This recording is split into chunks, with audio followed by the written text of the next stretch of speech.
Yep, all my beautiful people, if y'all are here, hop on. We are live. I know it has been a while, but we are back. We're going to catch up on opening statements from the Judge Jumper trial.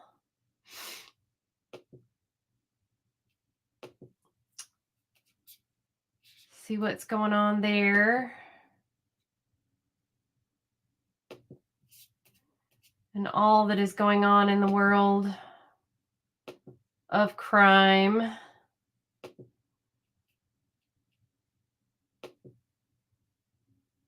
Which is a lot.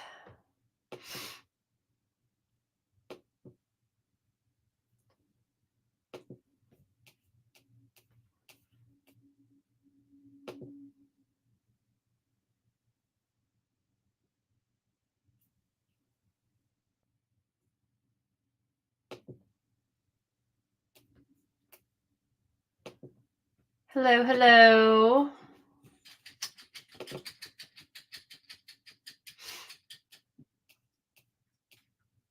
How's everyone doing? Anyone who's here on the live?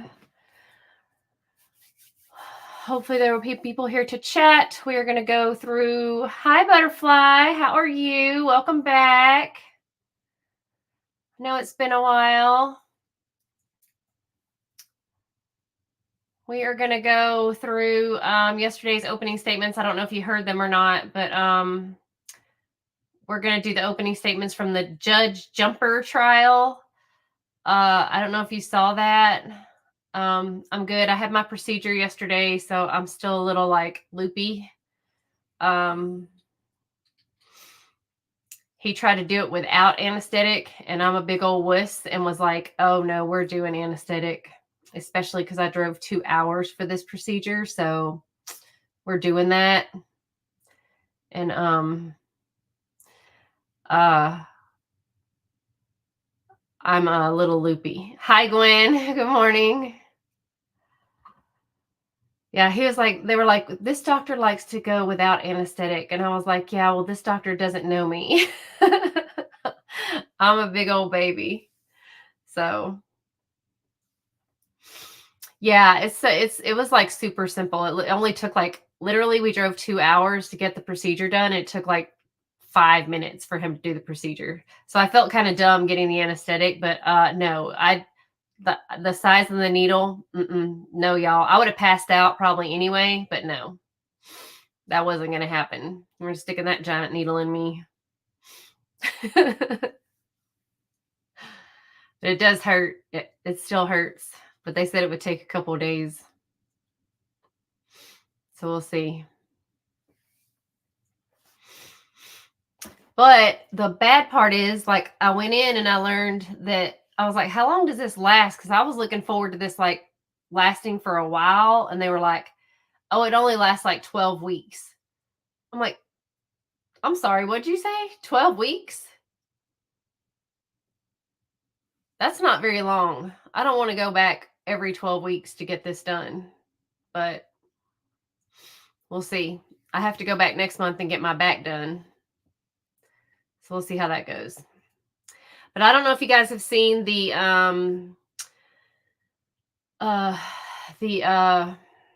opening statements for the Judge Jumper, but since they don't start their second day today until 2:45 our time, I guess, then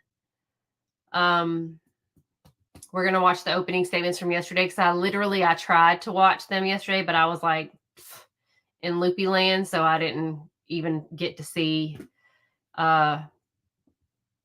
yesterday's. I attempted to, but it was really bad. And I did get to see kind of sort of, I was in and out, but watch the terrible pew pew that happened in Georgia at the high school there.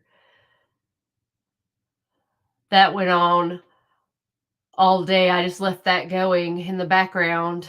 Um, that was another 14-year-old. It kind of reminded me of Ethan Crumbly. So, and apparently that kid was on the radar last year when he was 13 years old. He was making threats online, and the FBI even like uh, went over and spoke to him and his dad, and he like denied making the posts, even though they had the posts connected to him. And then the dad said all they had in the house were like hunting uh pew pews and hunts, and they just left it at that because they didn't have a right to like search, I guess, or enough evidence to get a search, which you can't. What can you do? um you can't stop the father from owning, you know, there's nothing you can do. So, and teenagers, like, I mean, I don't know what the answer is, because you can't. I don't know. I don't know what the answer is, cuz kids like are going to say things like, do you I don't know. I don't know how to explain it. Like, your kids say things all the time, like they say terrible things to you. They say terrible things, and now that they're on the internet, you know, they're saying things, they're exposed to so much. So, I don't know what they're saying is real or what they're saying is just to get attention, you know? I think these days it's a little more serious, but I think they might mean it a little more because they really don't see any repercussion or consequences. What do you guys think? I don't know. I'm just talking because I think it's really sad.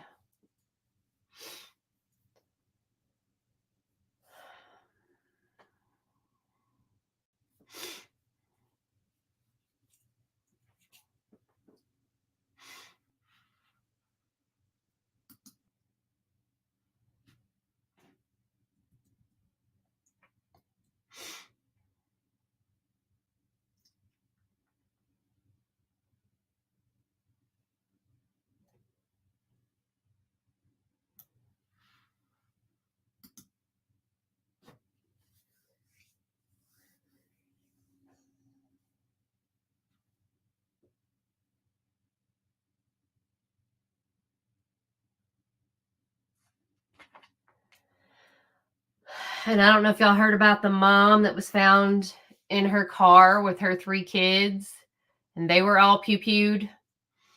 But I think it was she did that to her children, and then she did it to herself. They haven't said for certain, but that's what it looks like.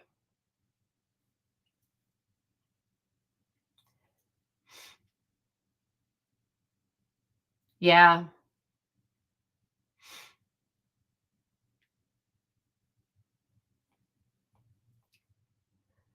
You know what's really sad is almost every single one of these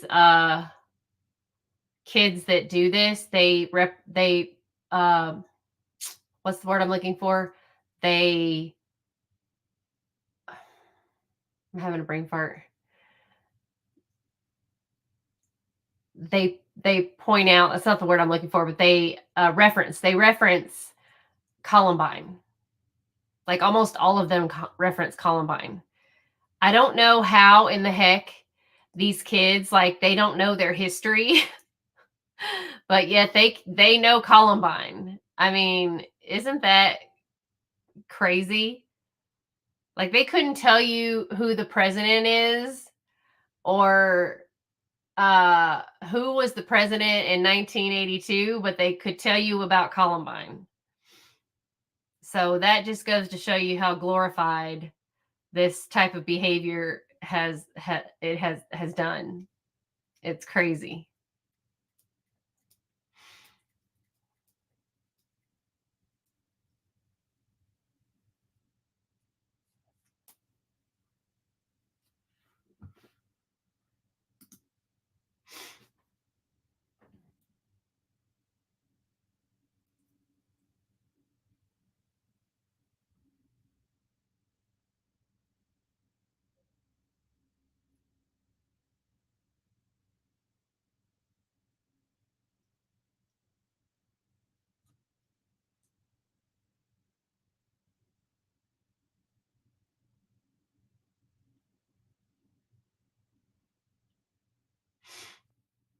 And then they're trying to get Alec Baldwin's charges re-entered, which is crazy.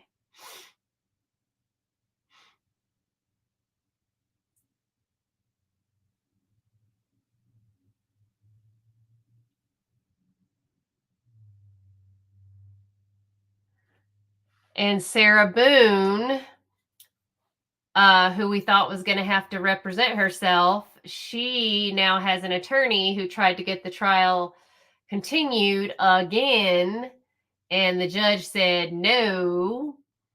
And this lawyer who thought, well, he was, so here's my thing. I don't know if you saw this or not, y'all, but that lawyer asked the judge for a continuance, right? Because he just decided to take on the case. And we all know why he did that. He decided to take on the case so he could get some fame and fortune, right? But then that same night, the same night that he asked the judge for a continuance, he goes on court TV. I'm like, dude, you don't have time to go through her case. You don't have time to go through the hours of video footage or whatever that the prosecution already sent her to go through and that you're asking for more time on. And then you go on court TV that very night. Like, hello. It looks like to me you got time. He also said he had other cases on his docket that he was going to have to push aside. Well, dude, you knew that when you said you were going to be her lawyer. So, I don't know, but that judge said no. This case is happening in October, and he wasn't giving her any more time. So, because she has been this case has been going on for 5 years, right? I mean, this happened in 2019. So it is time for her to go to court, go to trial. But I was talking to my boyfriend about it, and he said he thinks negligent homicide, maybe. He doesn't think she should get the actual red rum charge, because he was like, the dude got in the suitcase by choice. So I'm interested to see now I'm even more interested to see the trial, because my boyfriend was like, look, dude got in the suitcase. So I don't know. Yeah, I agree, Butterfly. I think bullying plays a big deal. I will say this. The US kids, American kids handle things differently than like I've said this before, like South Korea has the highest taking their own life rate than any other in the country.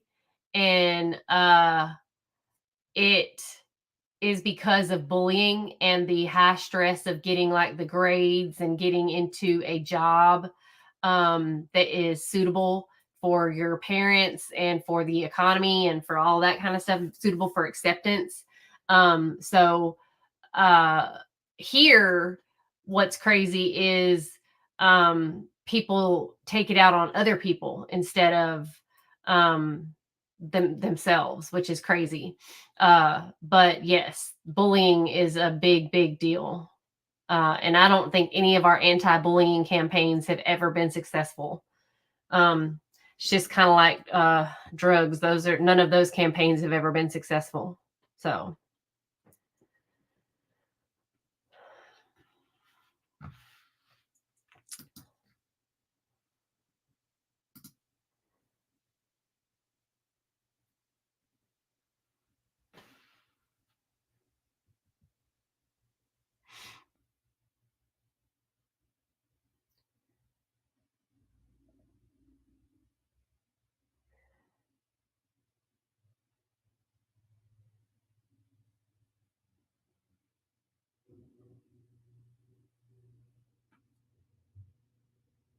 And then I don't know if you guys have heard this, but I think Alec Murdaugh might get new trial. Yeah, I think American kids are so because I mean I don't know how to explain it, but yeah, American kids, their parents are like we are not. They're not parents. They're like their buddy. Um, I'm not saying either way is right or wrong. I'm not saying like taking your own life into your own hands is wrong, right. I'm not saying what the American kids do is right. I'm not saying either way is not right, right. But um uh it is because cyberbullying is worse because you take all of that internally and personally. I mean, crap, I mean, honestly, me being on YouTube, it's the same. I mean, I hear stuff all the time and I'm like, I have to take a step away because I get stuff from people and I'm like, what am I doing? Because people are really, really mean. And I have to like take a step away and realize I put myself in this situation and I decided to be on this platform.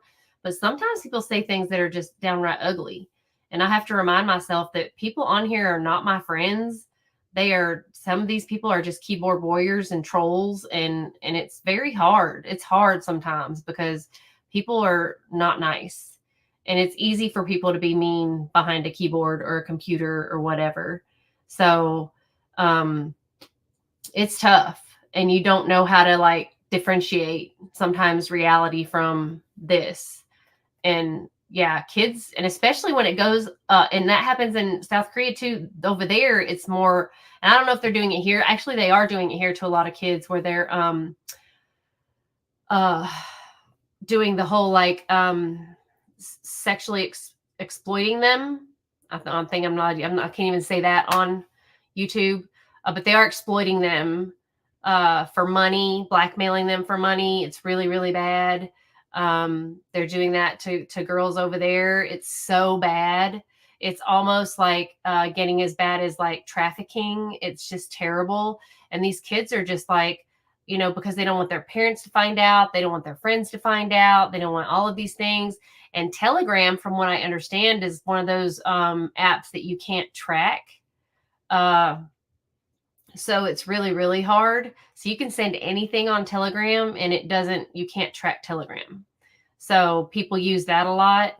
Um, it's just really, really sad what's going on. But the difference is here, parents don't intervene, but over there, parents don't intervene either. In South Korea, that's why kids don't, because it's so much tough love over there, and over here there is no tough love.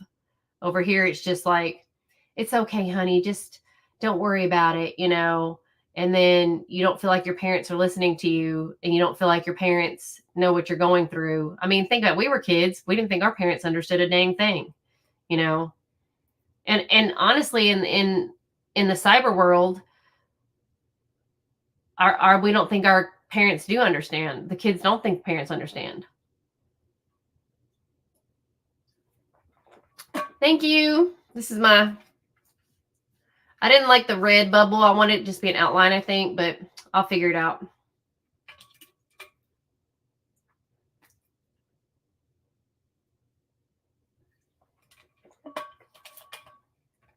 This is the only one I have like this right now. And I don't know what's going on with my merch on my YouTube channel. It's not showing up, and it's really annoying. So I've already tried to like get it to show up. So I'm still going through my lady that designed my shirts in the first place. So that's what's taken so long to get them from the holiday season. But they're still cheaper coming from her right now until they start on my channel. When they start on my channel, they're going to be more plus shipping.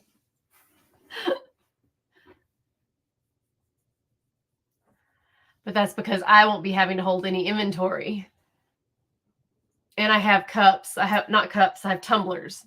I have tumblers that have my logo on them. And then I have hoodies coming out.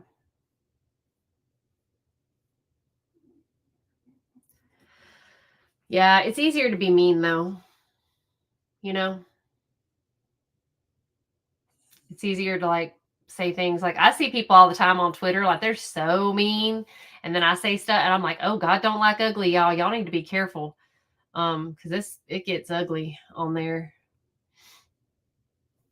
And I don't understand it. Okay, well, I guess I don't know. See, I want to put on the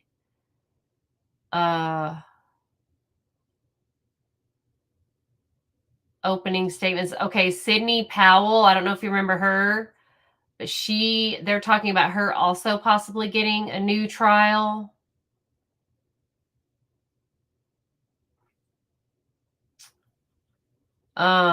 She's the one who was lying to her parents about going to college, and the college, she was not going to college. She had actually been kicked out. She'd been like making bad grades and she was hiding it from her parents. And then the college called and she was at home and she heard her mom talking to the university, and then she like lost her mind and basically took her mom out, hit her over the head with a frying pan, and brutally took her mom out so that because she didn't want her parents to find out she wasn't really going to school. It's very similar to Carly Gregg, actually, because Carly Gregg, I think her mom took something out of her room, took her phone or something out of her room, and Carly Gregg came back in and was like, what the heck did you just do? And so she basically red rummed her mom with a pew pew, and now she's trying to say she was insane. That's what her lawyers are doing, are trying to say she was insane. But she called her best friend over to look at what she did. And then she manipulated her stepdad to come home, and she did the same thing to him. She pew-pewed him, but he lived. So I don't know if the insane thing is going to work. Again, we're going back to these kids, right? Like these kids, you've seen some of these videos. I'm sure y'all seen these crazy videos on YouTube or TikTok or whatever, where these kids, like when a teacher takes away their phone, or when a parent takes away their phone, they just lose their ever loving minds. I mean, lose it. So I don't know. I don't know. You can't discipline kids these days. Like whenever they started doing timeout, that was like the dumbest idea ever. Timeout was just dumb. Because now that I think about timeout, which is so crazy, because what made me think of it was Gwen, when we were talking about Carly Gregg. Carly Gregg is basically in solitary confinement. Like she's all alone. 14 years old. Now she's 15, sitting in a place all alone, away from everyone. What do you think that does for a child's mental state? What would that do for an adult's mental state? But for a child who you're trying to say was insane at the time that she did what she did, but you're putting her all alone in a room where no one has contact with her and she has contact with no one else. Hey, Kirsten. What do you think that's doing for her mental state? That can't be doing anything for her. That's terrible. And she's a child. And I'm not saying that excuses anything she did, but that is Carly Gregg. Carly Gregg is, her lawyers are trying to say she was insane when she took her mom out for taking away her phone. But, you know, the judge will not give her bond, which is crazy, because I'm like, where is a 14-year-old going to go? I don't think she should be isolated the way she is. I think it's going to make it worse for her. And she's a child. So I feel like, you know, that's not a good situation to be in. They did the same thing to Ethan Crumbley. And don't get me wrong, I know he did a horrific thing. But they're children, their minds are not developed. So I just feel like we need to have some sort of,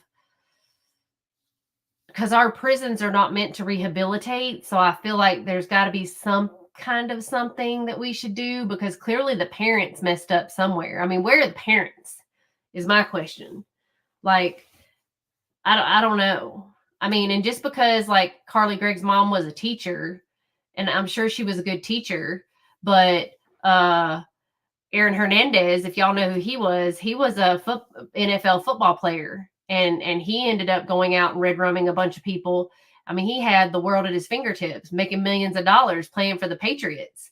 And his mom was a teacher, and she was not a good mother to him. I mean, if you hear their jailhouse phone calls, I mean, he basically blames her for everything. And she says to him on the phone when he got his contract with the Patriots, she's like, "You could have given me $1 million." And he's like, "What?" He goes, "Do you think they just handed me $14 million when I signed on with them? It's not like they just gave me $14 million when I signed the contract. And you're asking me for $1 million?" He's like, "What did you do for me?" I mean, he's just like, "You married my dad's best friend. Like, you married when my dad died 2 months later, you moved in my uncle. What? What?" That was very traumatic for him. So that's where his life went to garbage. And he blames her for that. So, like, this is a lot of parents. Like, what is up with these parents? Not that any parent is perfect. I'm just saying, you got to take responsibility. Well, I mean, yes, uh the test should already be done. I think they're saying the prosecution. I mean, it's just like, there's no such thing as a bad dog. They're bad owners. It's the same thing with children. Carly's the one who she was 14 at the time and now she's 15. I You know what? The baby boomers didn't feel. I was raised by my we were baby I was raised by a baby boomer. We were fine. I got my butt whooped. Okay. It's the what came after. What came after me? What came after me? That's my No, you know what? They were starting the timeout when I was a parent. So, um, it was me. It was my fault. It's my fault, y'all. It was me. um, yeah, it was my fault. They started doing the timeout when I was a parent, and it just went downhill from there. Um, But to me, timeout, as I was where I was going with the timeout is a form of isolation. If you think about it, they thought that was a good idea. They thought timeout was the way to go for punishment, when actually timeout is a form of isolation. When you're sticking a kid and making them go sit in timeout, that's a form of isolation, and that's not good for children. So just because you're not whooping their butt does not mean that that's not abuse. Giving a child a spanking is not an abuse. Um, I got spanked. Now I was beat too, but I got spanked. Okay, and being spanked is fine. There's nothing wrong with that. Now going having out pick your own switch and come back with a little you know flimsy little piece of grass. Now that does not count as a switch, and your granddaddy's gonna go get you a whole tree limb next time. But I'm just saying, there's nothing wrong with a little whooping. And you'll think twice before doing things if you was getting a good whooping. Yeah, we lived in the country, Butterfly, and we had to go out. I was like, "Go get the switch." You're like, it was a long walk." Yep. Yes, trial junkies. Oh my God, the count. You have to like get to the count of three. One, and you're like, one and a half.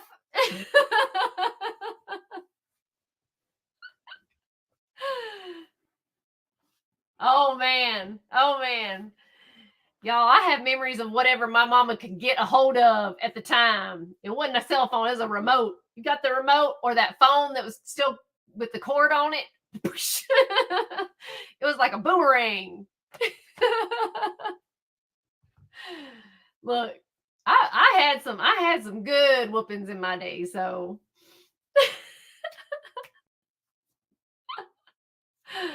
yes. So, and I'm just fine.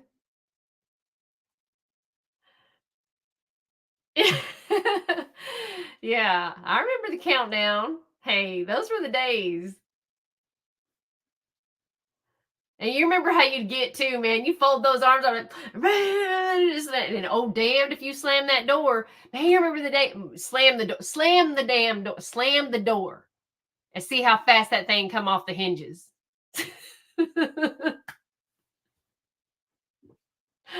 See, parents don't do that stuff anymore. And go to your room. What's go to your room mean? No, my parents were like, go to your room, but there ain't a dang thing in there. See, go to your room is not a punishment. That's where all the video games are. That's where the TV is. That's where all your toys are. No, I didn't get to go to my room and have all my stuff. Oh man. Yeah, that's the worst. Silent treatment. Yeah.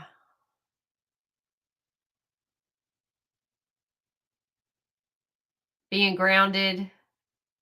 Yeah, see, they don't even you don't even get restriction anymore. You don't get none of that stuff. Oh, whatever. Whatever.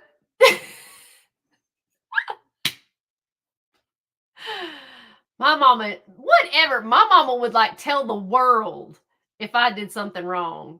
I stepped out of line like even a little bit. My mama would be like, she was past her curfew the other night. The whole wide world would know it. I'm like, what about 5 minutes? Man, okay, maybe it was 30, but still, the whole world had to know. And that just made me the worst child. I never snuck out of the house. Compared to my brother and sister, y'all, I was perfect. Okay. I never snuck out of the house. I never freaking like, okay, what did I do? Okay. I lied about where I was going half the time. That's pretty much what I did because my curfew sucked. It was 10 o'clock. I had a 10 o'clock curfew. 10. And I was a senior. My dad was in the military, so I feel you, girl. He was bad on discipline. Yes. I had soap in my mouth. Yeah. No, I did not ever have a midnight curfew. I think for my prom, my mom gave me midnight because we had to drive far away. We lived in a small town, so like to go to a restaurant to eat after prom, we had to drive. So we had to only go to prom long enough to take pictures and then go find some place to eat. Ugh. Yeah. See? Yeah. No, I had bar soap put in my mouth. That sucked. And now they I just threatened it with my son. He never got the bar soap. That's where we went wrong, was just always a threat. Hey Joanne, welcome back. Hot mustard. I like hot mustard. That wouldn't have been a punishment for me. See, my son, that's when he didn't want a curfew. And I was like, oh no, honey, you have a curfew. Then he would sneak out. I caught him sneaking out because we had a long driveway and he would have his friends park at the end of the driveway and run down the driveway. No, that would drive me insane. I caught him sneaking in and out of the house. And then we got into a big, he thought he was a big boy. Yeah, he was not a big boy. But he bucked up. You know how boys, I don't know what it is about boys and their dads, but they always get to a point in their life where they're just like, one day I'm going to whoop my dad's butt. Like I'm going to be strong enough to whoop his butt. And he's still like, that's his goal in life, is to whoop his dad's butt. Cause he's always been, my boyfriend has never let that boy win at a thing. Not just to give him a win for anything. He's always had to earn everything. And my boyfriend won not. My son, his goal in life is to just whoop him at something. So, yeah, just, it's weird. Guys are weird. So we've always been highly competitive because he just wants to whoop him. And he did. He bucked up on him one time when he was like turning 18 because he was like, you can't tell me what to do. He was trying the whole "you're not even my dad" thing. You know how kids are. Woo! Needless to say, he moved out after that. That did not work. That did not work. That was not a good idea. Now he's fine, but back then, because it was to turn into one of those, you're going to live in my house, you're going to live by my rules. And he was like, fine, I'm just not going to live in your house. And then he says we kicked him out. See, why do kids do that? Why do kids do that? Because they don't want to live by the rules. Then they're like, fine, I'll just go live somewhere else. Okay. That sucked, but okay.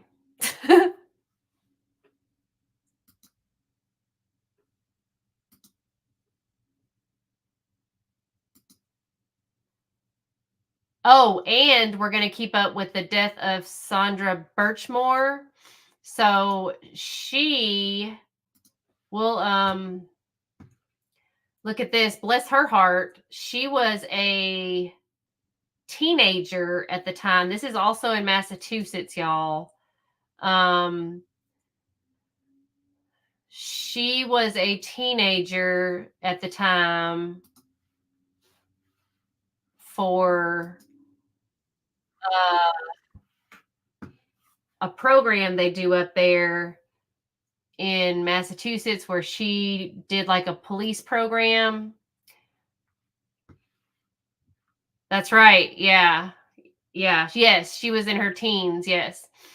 She did a program with the police department, and one of the police officers like groomed her and then started having an affair with her. And then 10 years later, she's pregnant, living on her own. And it turns out she's pregnant with said police officer's child. And she was found passed away in her apartment. And oh, yeah. Oh, okay. I didn't know about the brother, but I knew. So in February of 2021. Sandra's death was ruled a suicide, but people had questions, including her family. They filed a lawsuit against 3 Stoughton police officers alleging Sandra was groomed, sexually abused, and that her suicide may have been staged. Then in 2024, renowned forensic pathologist Michael Baden came out saying he believed Sandra's death was a homicide. Now, one of the officers, 38-year-old Matthew Farwell, has been indicted on charges that he killed Sandra Birchmore and staged her suicide to hide her pregnancy and their secret relationship, which started when she was just 15. One of the most damning pieces of evidence against Farwell is surveillance video. Now, this was taken at Birchmore's apartment complex. The video captured several moments of February 1st, 2021, the day authorities believe Farwell murdered Sandra Birchmore. First, it appears Farwell and Birchmore have a brief conversation before she heads up to her apartment. About 30 minutes later, we see Birchmore leave the complex. A few minutes go by and she returns from outside where a blizzard, there you see her returning from outside where a blizzard is just beginning. After that, about 4 hours later, we see a figure entering the apartment. A man, there he is, that investigators believe is Matthew Farwell. He wipes off his feet, steps onto the elevator, and about 20 minutes later, he is captured leaving the apartment. And in this brief 20-minute window is when Farwell is alleged to have killed Sandra, strangling her to death in her own apartment. This brings me to my first question. What would be Matthew Farwell's motive? Let me bring in our special guest to join the discussion. Clinical and forensic neuropsychologist, associate professor at Pepperdine University, and author of the book, The New Rules of Attachment, Dr. Judy Ho is with us. Also joining us, creator of the Justice for Sandra Birchmore Facebook page, Melissa Berry. Now, in a press conference announcing the charges against Matthew Farwell, U.S. Attorney Joshua Levy outlined the complete story of Farwell's relationship with Sandra Birchmore, giving great insight as to why he would murder Birchmore in cold blood. But this Let's took watch. 3 years to change. Back in 2010, a 12-year-old Sandra Birchmore applied to join the Stoughton Police Department's Explorers program, which introduces teens to policing. Officer Matthew Farwell was an instructor in that program. And as alleged in court documents, he befriended Sandra Birchmore, contacted her online, went to the library with her, became friends on Facebook, essentially groomed her. And then he committed statutory rape by having sex with her when he was a 27-year-old police officer and she was just 15 years old. Mr. Farwell continued to have a sexual relationship with Sandra Birchmore until her death 8 years later, allegedly meeting her for sex regularly when he was on duty and being paid by the Stoughton Police Department. Now, in the weeks leading up to Sandra Birchmore's death in February 2021, she found out that she was expecting a baby. And she told Mr. Farwell that he was the father. According to court documents, Ms. Birchmore was very excited about becoming a mother, buying baby clothes and other items, taking precautions to ensure the health of her new child. Sandra Birchmore had good friends, she had a good job, she had dreams of becoming a nurse, and she had a child on the way. But Mr. Farwell did not share in that excitement. Oh, no. It's alleged that Mr. Farwell Charles reacted Johnson. quite negatively to the news that Sandra Birchmore was pregnant with his child. And he acted angrily, it is alleged, when Sandra Birchmore started making requests of Mr. Farwell around doctor's appointments and ultrasounds and what information would be on the birth certificate. Mr. Farwell was losing control in late 2020, early 2021. Wow. And the information that Sandra Birchmore possessed about his illegal conduct was in danger of slipping out. In fact, word started to get out about their relationship. Less than 2 weeks before she was found dead, someone called the Stoughton Police Department and disclosed that Matthew Farwell had had a relationship with Sandra Birchmore. And when Mr. Farwell learned about that call, he became visibly angry. Mr. Farwell, it is alleged in these court papers, started to lose his patience, lose his temper, and the 6'4" Mr. Farwell started to be physically violent with 4'10" Sandra Birchmore. And Sandra Birchmore told her friends that Mr. Farwell had pushed her and shoved her and put her in a chokehold. She was scared. And during that same time, Mr. Farwell was allegedly planning Sandra Birchmore's murder. For the first time, he requested a key to her apartment. And she told friends that he was oddly inspecting the apartment and looking at the closet, including the closet that she was found dead in front of.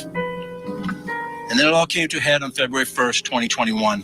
Mr. Farwell went over to her apartment that evening and he strangled Sandra Birchmore to death. That's the allegation in this case. And he used his knowledge and experience as a law enforcement officer to stage her death to look like a suicide. All right, let's bring in our guests, Dr. Judy Ho and Melissa Berry. Melissa, let me start with you because I know that you started the Facebook page about this very case, ruled a suicide initially, but for the family, because they got Dr. Bodden involved, who said, no, this was not a suicide. Tell me more about what you know about this case. From the second I saw the news drop on the local news Boston station, I knew that there was more to the story and that Sandra probably didn't kill herself. And I started digging into the case. Yeah, that's and it's so kept finding more and more that led me to believe that she was murdered. So we I don't know how much have been trying to create a groundswell to get her case out in front of the public because a lot of people didn't know about Sandra's case. Even locals in the town of Stoughton didn't even know about Sandra's case. So we've been just trying to push her case out there so the public can learn about what happened to her. And the more you learn, the more disturbing it is. Today, the team was literally reading through all of the information in court documents, and the more read, Dr. Ho, the more disturbing the allegations are, because it's one thing on top of the next. It's not only he's accused of murdering a young lady in her 20s, but also that he started grooming her when she joined this program at 12, that he allegedly first had sex with her at 15. Help us understand any of this if we can. Well, definitely, Judge Ashley. You know, this is so sad because apparently, if all of the allegations are true, this is a person who has a very long history of planning and plotting having sex with a person who is under the age of 18 and making sure that she would stay committed to him and do as he says. Because what happens in this early age is you respect the adults around you. You expect them to tell you what to do and to have your best interests at heart. And those types of relational interactions stay with you even when you're an adult. So even though she's an adult at the time of her death, it's probably very, very believable that the entire time he's the person that has the power in the relationship because that's what he established from the very beginning. And she may stay with him and make excuses for him, even though there's bad behaviors, there's warning signs, because again, she became acquainted with him at a time when she was so susceptible to the influences of whatever he was trying to do to get her in his good graces. Yeah, and there are allegations that he was very controlling, that he was violent, that there were all kinds of things that he was doing against her. Again, she started as a victim, then became an adult. All right, ladies, through the court documents, we learned another disturbing detail about this alleged murder, particularly the timing of Farwell allegedly committing this horrific act. Within approximately 13 hours of his visit to the Birchmore apartment on February 1st of 2021, listen to this, his wife gave birth to their third child at Newton Wesley Hospital, adding to the intensifying pressure to ensure that Birchmore would not disclose information regarding his conduct. Dr. Ho, let me bring you back in. Talk about that piece of it, because it sure does make it sound like he had a motive to have committed, or allegedly he committed, this murder. That's exactly right, Judge. What we're seeing here is that there was a pressure cooker, right? So not only was there rumors now that they've had this relationship is illicit for a number of different reasons, because he groomed her from an early age, allegedly. And then, of course, he's married. He has his own family. His third child was on the way. And if this got out, it wouldn't just mean his career. It would mean his reputation. It would mean his family life. What would the rest of his children and extended relatives think? So I can imagine that if the allegations were true, this is essentially, sadly, the perfect storm where there was so much external pressure. And maybe he was thinking, well, there could be a way out of this. Maybe there's a way. And then one day it's like he just snapped and said, I don't see any way out except to eliminate her. Oh, Melissa, how has the Facebook community, the family, the friends, how have they reacted to the fact this is a police officer? And there were allegations that, and evidence, I would suggest, in documents we saw, that he was actually having sex with her in his police car while he was on duty. What's the reaction to this? We're all in shock and horror. We're just aghast of the details that are coming out in the documents. It's disgusting what was done to Sandra. I knew a lot of it, but the stuff I'm finding out it's so much more gruesome and twisted. And her family is happy that he is finally behind bars. But there are also two other officers who were in on the grooming of Sandra. So hopefully those two men get charged with the grooming and abuse of Sandra also. But the friends and family that I've spoken to are happy that this man is now charged with her murder. Yeah, gruesome and disgusting.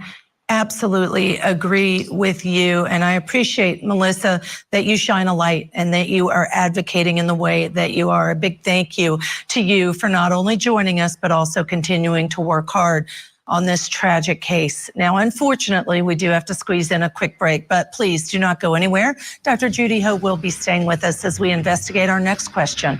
Were there any red flags? Simply put, this case is about seeking justice for Sandra, who we believe was killed by Matthew Farwell after he allegedly groomed and sexually abused her when she was just 15 years old, violating her body and her civil rights. It's also about keeping Mr. Farwell from getting away with murder and from harming anyone else.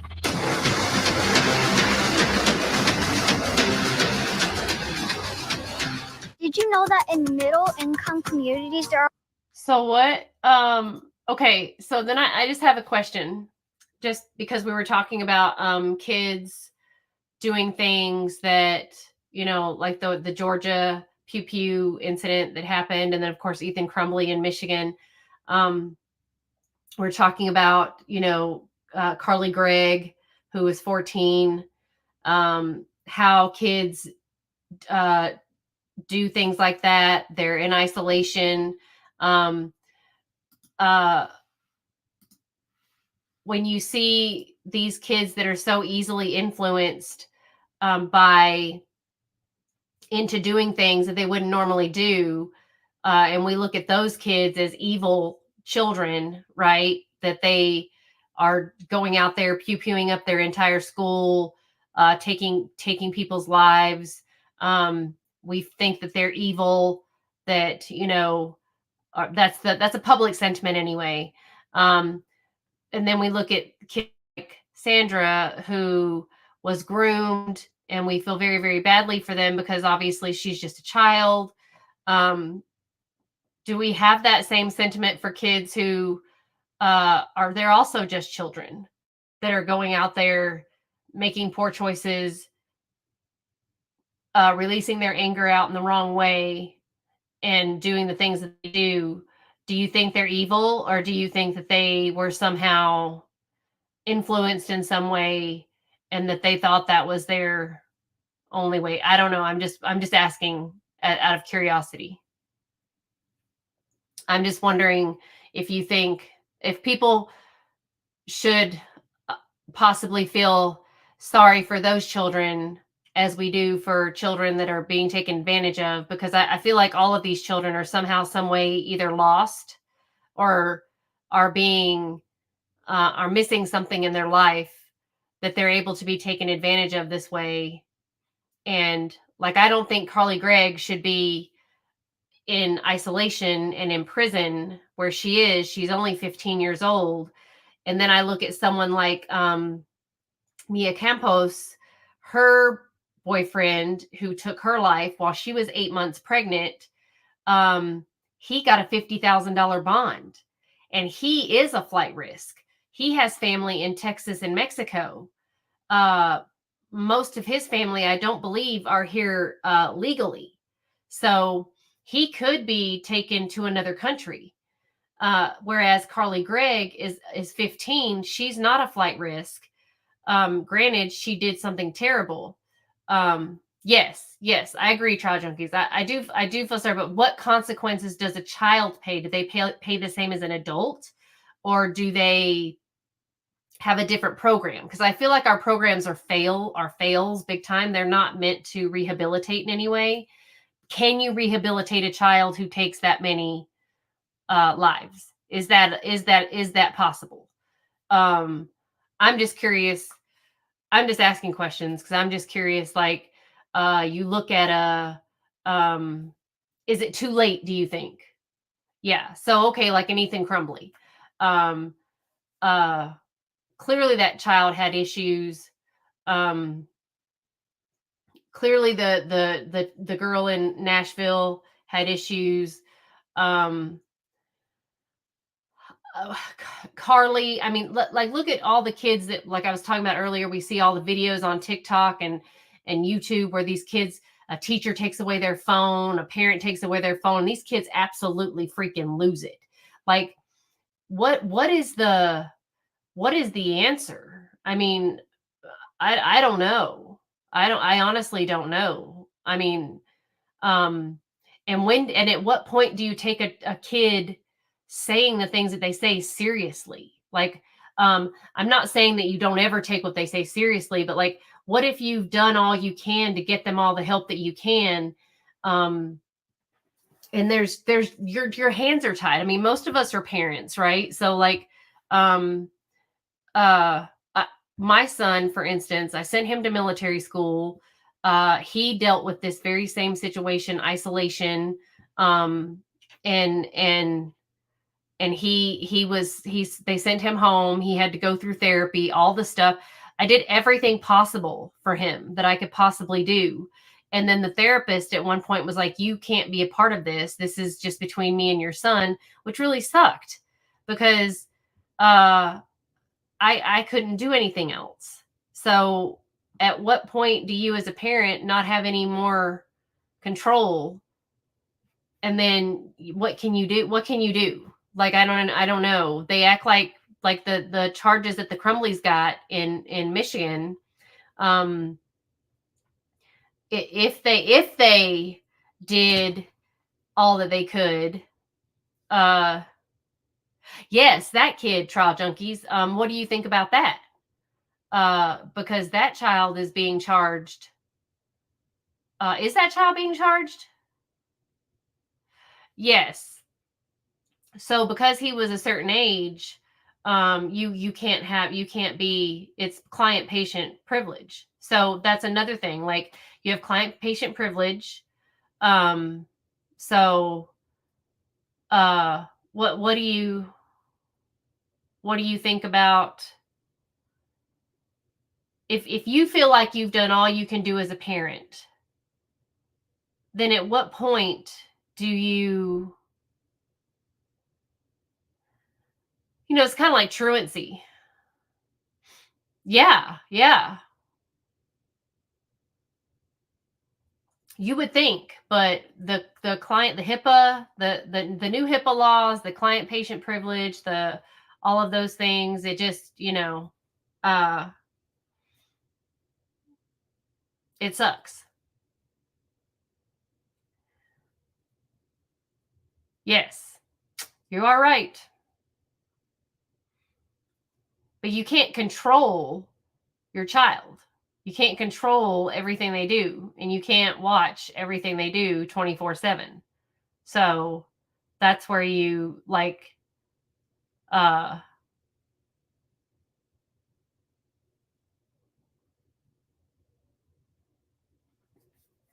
yes.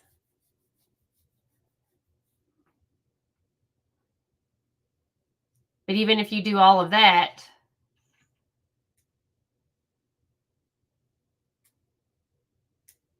they're individuals. They have their own minds.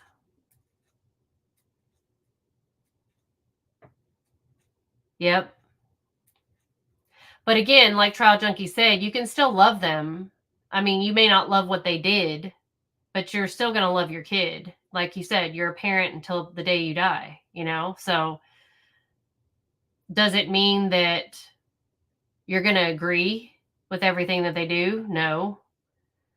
But at what point are parents continuously held accountable? I mean, I think, I don't think schools are, a lot of parents look at schools as kind of like, well, my kid's at your school for 8 hours a day, you're responsible for them.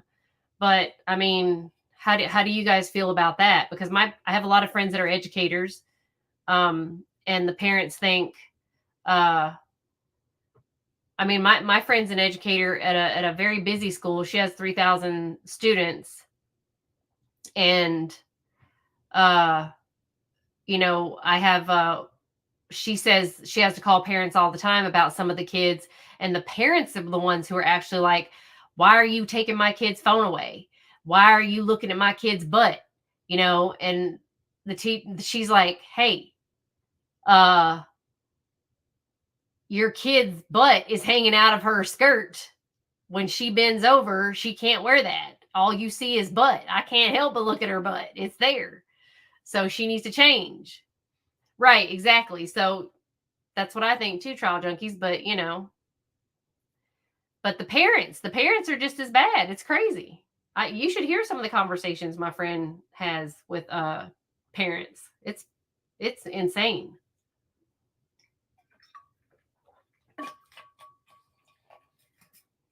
Yeah, I agree. The Crumblies definitely held responsibility because they did purchase that weapon. But okay, so and this is just coming from where I'm from. Okay, y'all. I'm being from Alabama. Like we lived we didn't live on a farm. My grandparents lived on a farm, so we had all of that stuff. We had access to it. My granddaddy had behind his recliner in the living room, he had a Colt 45. I mean, it was just like normal. So, but we didn't have this lifestyle that we have now. So I mean, it was just normal. We knew not to touch it. We knew dang good well not to touch it. But there were things all over the house. So yes, you're right. Yeah. I mean, to be a fly on the wall with some of the conversations she has with parents, I am just shocked. But because the parents are not any better than the kids, it's ridiculous. It is. I would never dare, but I was more afraid of my pop than I was of that gun. So I mean, I could tell you, like, back then it was definitely different times, but we had access. It wasn't like they weren't around, but we knew not to touch, not to mess around with that stuff. I mean, I was more afraid of a switch.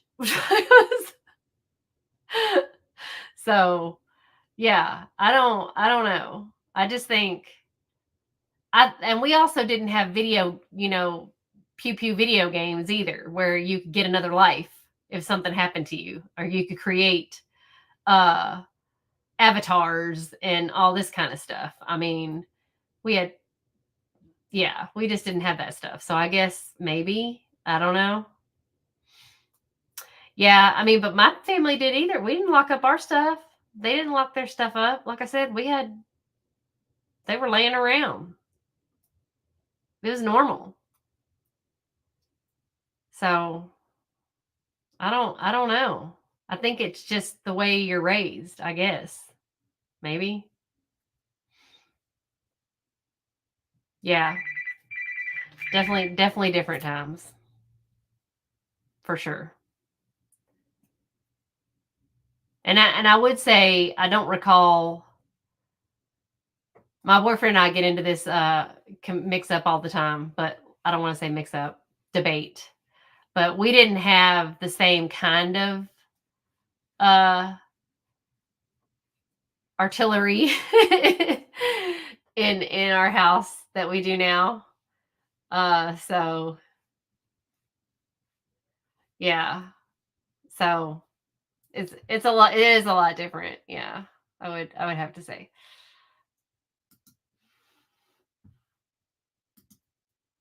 By Matthew Farwell after he allegedly groomed and sexually abused her when she was just 15 years old, violating her body and her civil rights. It's also about keeping Mr. Farwell from getting away with murder and from harming anyone else. We in law enforcement are entrusted with immense authority because our decisions can have life-changing consequences, both good and bad. To temper that power, we must adhere to the highest of ethical standards. What we believe Officer Matthew Farwell did, as outlined in today's indictment, is depraved and a gross betrayal of his sworn oath and the public's trust. Unfortunately. Let me be clear. Matthew Farwell's gun and badge did not grant him authority to violate the Constitution. And it certainly didn't entitle him to sexually exploit, abuse, and rape a child before killing her and her unborn baby in an attempt to cover up his alleged crimes. Matthew Farwell's badge did not grant him authority to violate the Constitution, and it certainly didn't entitle him to sexually exploit, abuse, and rape a child. Wise words from the Assistant Special Agent in charge of Boston's FBI unit.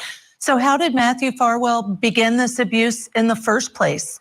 New court documents claim to provide the answer to that very question. Let's take a look together. As early as 2012, he began communicating with Birchmore online, including befriending her on Facebook. At the time, he was 26 years old. She was just 15. While using the internet to lay the groundwork for his child sexual exploitation, Farwell would also meet Birchmore at the Stoughton Public Library, where he would sexually groom her under the guise of providing academic tutoring. Ultimately, he engaged in sex acts with Birchmore, violating the Massachusetts statutory rape law by having sexual intercourse with her in 2013, when she was just 15. This leads me to question number 2. The alleged abuse started when Sandra Birchmore was only 13 years old. Abuse Farwell allegedly continued for over a decade. So the question is, Were there any red flags? To help answer that question, let's bring in our guest, still with me, clinical forensic neuropsychologist, Dr. Judy Ho. And now joining us, retired First Justice of the Worcester County Juvenile Court, Judge Carol Erskine is with us. Thank you both for being here. All right, let's lead with the obvious question. Juvenile court, Judge Erskine, you're familiar with the things that you can see unfortunately happen to children. How does this happen? How does this start? Is there anything that you look at the perpetrator and say, this is why?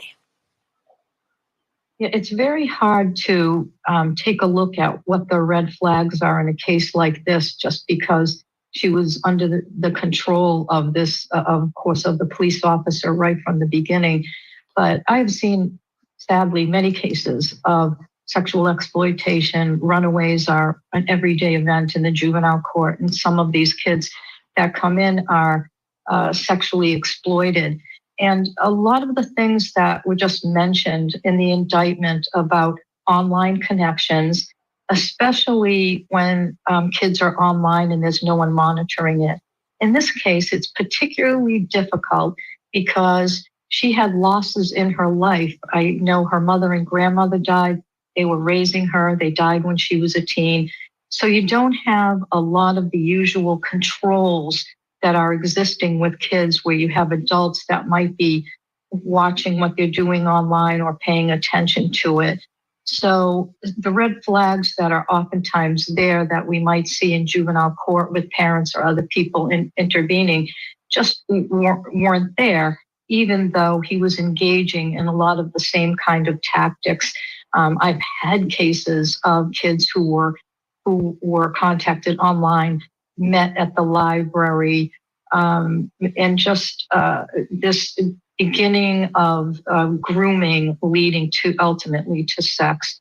This case is a bit different in that respect, because I don't think the controls that are often there with kids who are sexually exploited were there in this case. She was extremely vulnerable, and I don't think there were a lot of controls given the losses that she had in her life.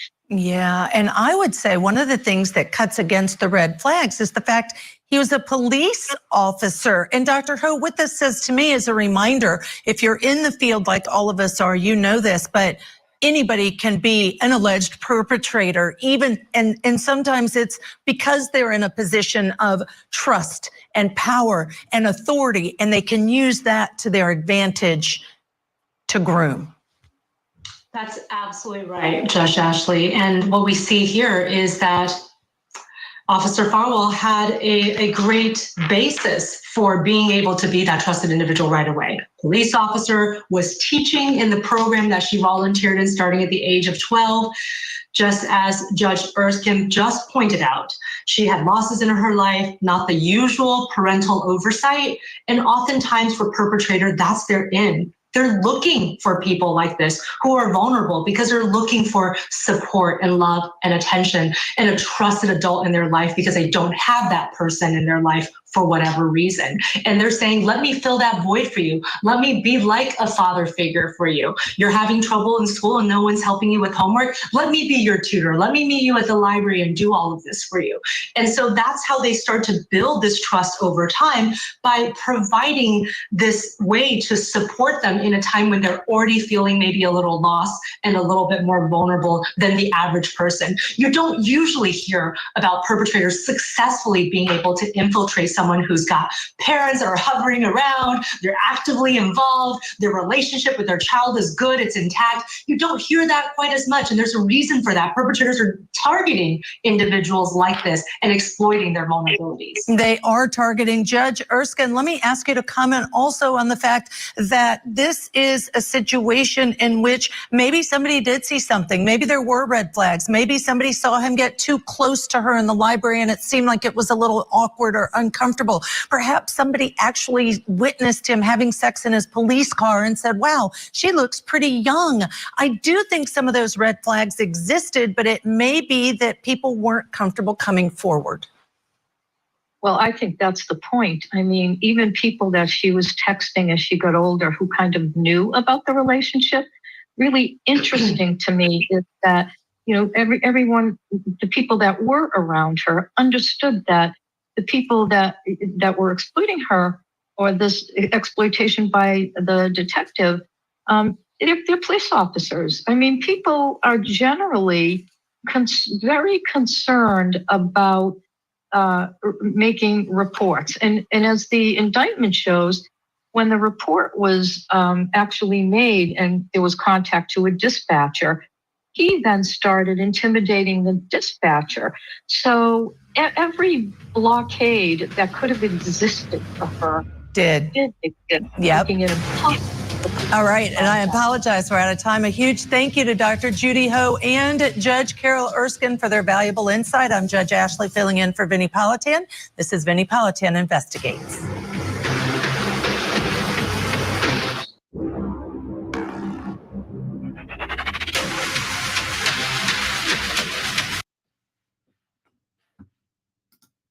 That is so disgusting. So disgusting. The tragic case of Sandra Birchmore. She was a young Massachusetts woman who always thought highly of those in law enforcement. In fact, at the age of 12, she signed up for her town's youth program. She wanted to meet the officers and learn about what police do.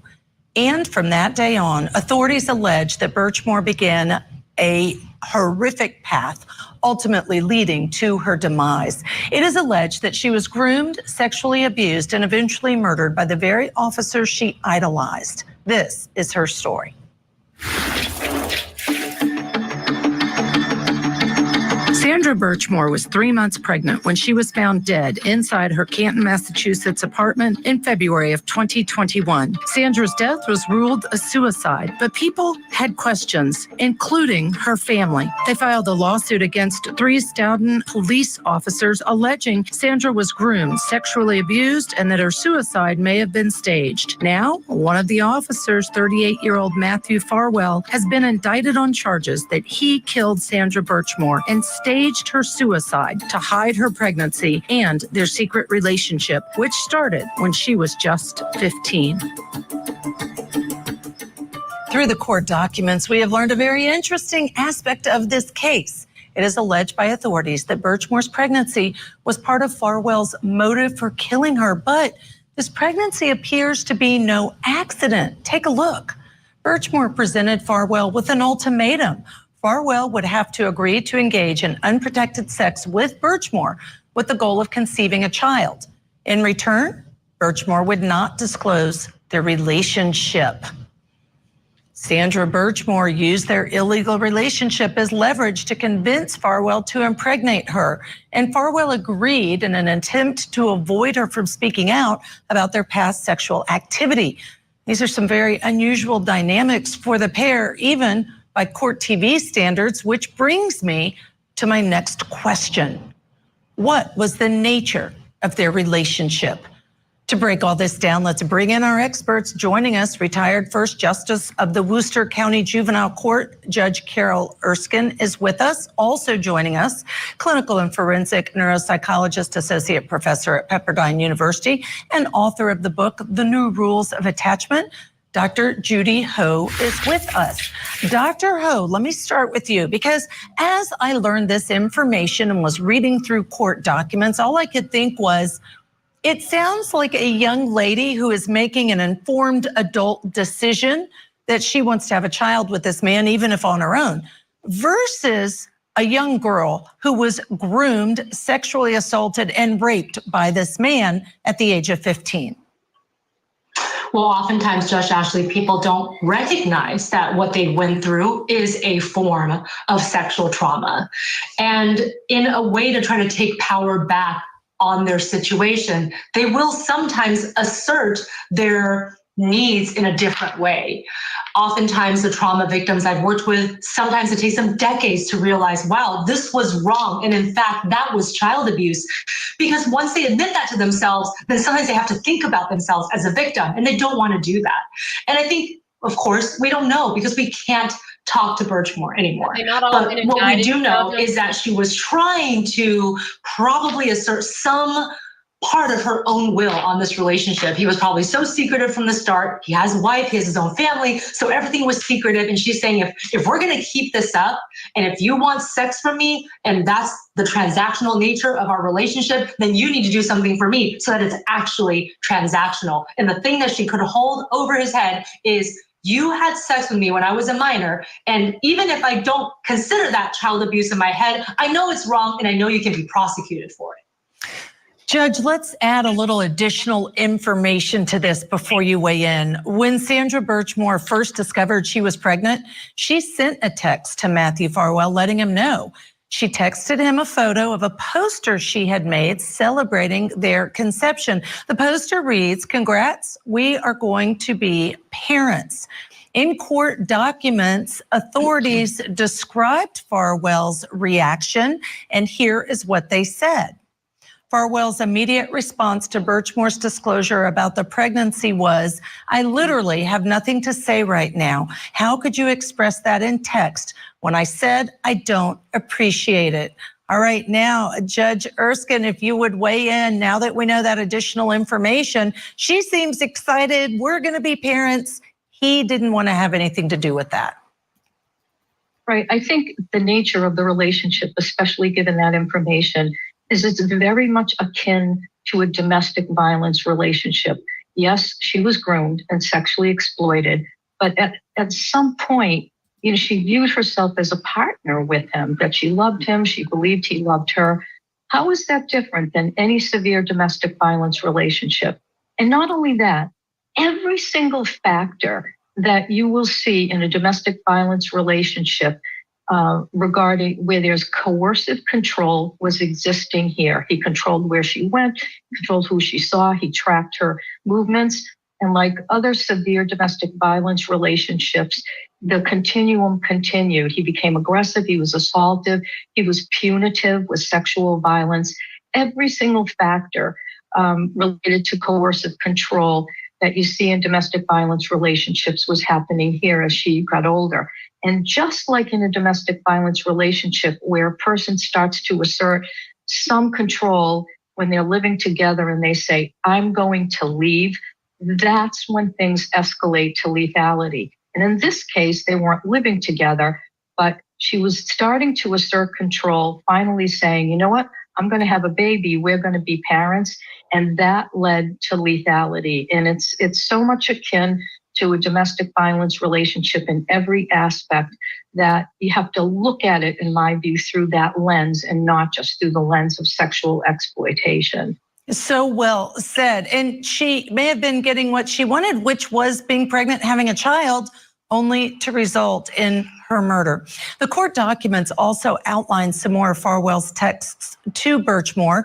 Farwell asked Birchmore, "What would you have done if we never used a condom and I never pulled out?" Birchmore reassured Farwell that she would have still finished school, smiley face. Birchwell then told Farwell, "I loved prom night. It was worth not going to prom."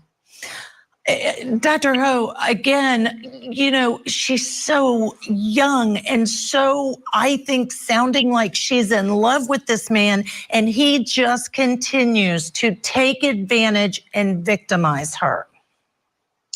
She met him at a time where her identity was just forming. She was learning about who she was. She was having all of these important milestones. She's talking about prom.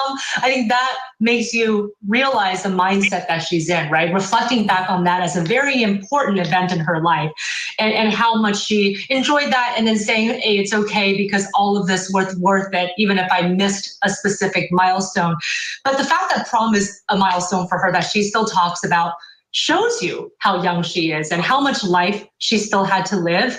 And this, for all intents and purposes, was the man of her life, the love of her life. And she didn't know any better. I hear that all the time from patients who have been through various forms of trauma-based relationships. It's like, well, that was my only template. I didn't even know that that was abuse. I didn't know that coercion was abuse. I thought that was how he loved me.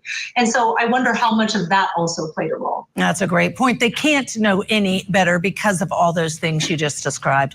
Another series of text messages between the pair revealed some shocking sexual preferences held by Farwell. On June 15, 2019, Farwell and Birchmore exchanged text messages in which they discussed role-playing during their next sexual encounter. Farwell asked Birchmore how old she was going to pretend to be during that encounter. When Birchmore responded 14, Farwell replied with a smiley face emoji. In another conversation between Farwell and Birchmore on February 21st of 2020, Farwell describes pinning Birchmore down during sex and asks her, "Will you say, Matt, stop? I'm 13. I'm not ready for this. OMFG, please stop." Judge, I know the line of work that you're in, you've seen these things, you've heard these things, but it is so unimaginable as you hear this, that this is what's unfolding and that he's saying these things to her. Yeah, I mean, it's so clear that his preferences were for children. I mean, in the text about him taking her virginity at 15, I think he says something like, I wish it had been sooner. So, this is a case that has so many aspects to it. And his proclivity for not only sex with someone very young, but for violent sex. And truthfully, whether she agreed to it or not, as you see in the text messages, he carried that out anyway. It was very clear from the indictment that little things that she would do, like she got bad grades, and that what happened as a result of that is that he would punish her with violent sex. So he was going to engage in violent sex one way or the other, whether she agreed to it and it was part of some fantasy that he described to her, or whether he was going to make up some excuse to punish her with extreme sexual violence. I mean, it's a horrific case that, had every factor relative to impending lethality, and that's exactly what happened. It's just a tragedy. It is, and if the allegations are true, it's sadistic and sad. Let's quickly take a look, though, at some more of Farwell's alleged sexual preferences revealed in court documents. On several occasions, Farwell sent Birchmore text messages directing her to act as if she were being raped during the ensuing encounter. He also had Birchmore join a sexual role play in which he posed as her older brother and simulated non-consensual incest. Just quickly, Dr. Ho, this takes it to a whole nother level because now you've added incest and role playing and rape. Is this typical of somebody who exploits kids for sexual abuse? Well, I think this is somebody who's being very honest about his internal monologue as he's doing the exploitation. And notice that it's not enough for him, right? So now she has to pretend she's a 13-year-old rather than the age that she was when they had sex, which is around the age of 15. Now this is an incest situation. This is a rape and violence situation, as Judge Erskine already pointed out. This is showing his inner sexual proclivities. And sometimes people aren't this honest and outright, but I think he knew he had enough control over her that he could say that to her, and she would essentially bend to his every wish. Yeah, I think you're right. A big thank you to Dr. Judy Ho for joining us tonight. We know how valuable your time is. It's greatly appreciated. Judge Erskine will be sticking with us as we investigate our final question of the evening. Who else was involved? It is disheartening to have to charge law enforcement officers, especially with crimes this serious. But it's our job at the Department of Justice to investigate potential crimes without fear and without favor.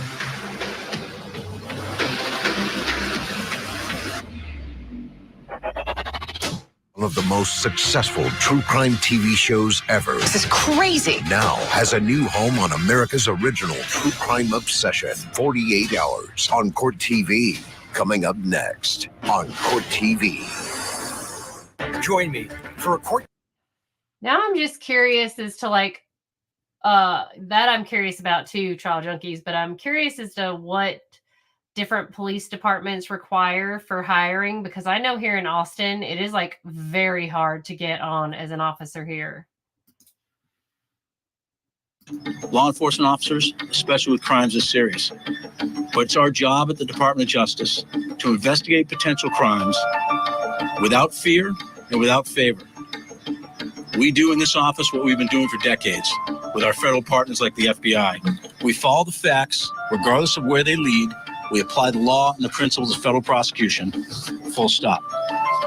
We are not influenced by social media chatter. We're not influenced by politics. We're influenced by the facts and the law. Our mission is to do our level best to do justice in every case. And our mission today is to do justice for Sandra Birchmore. That was U.S. Attorney Joshua Levy at a press conference announcing Farwell's charges. He was making a very important point, how disheartening it is to have to charge someone in law enforcement with such heinous crimes, but how important it is to hold them accountable just like everybody else. Now, in the months leading up to Sandra's murder, she began speaking with friends about her relationship with Farwell.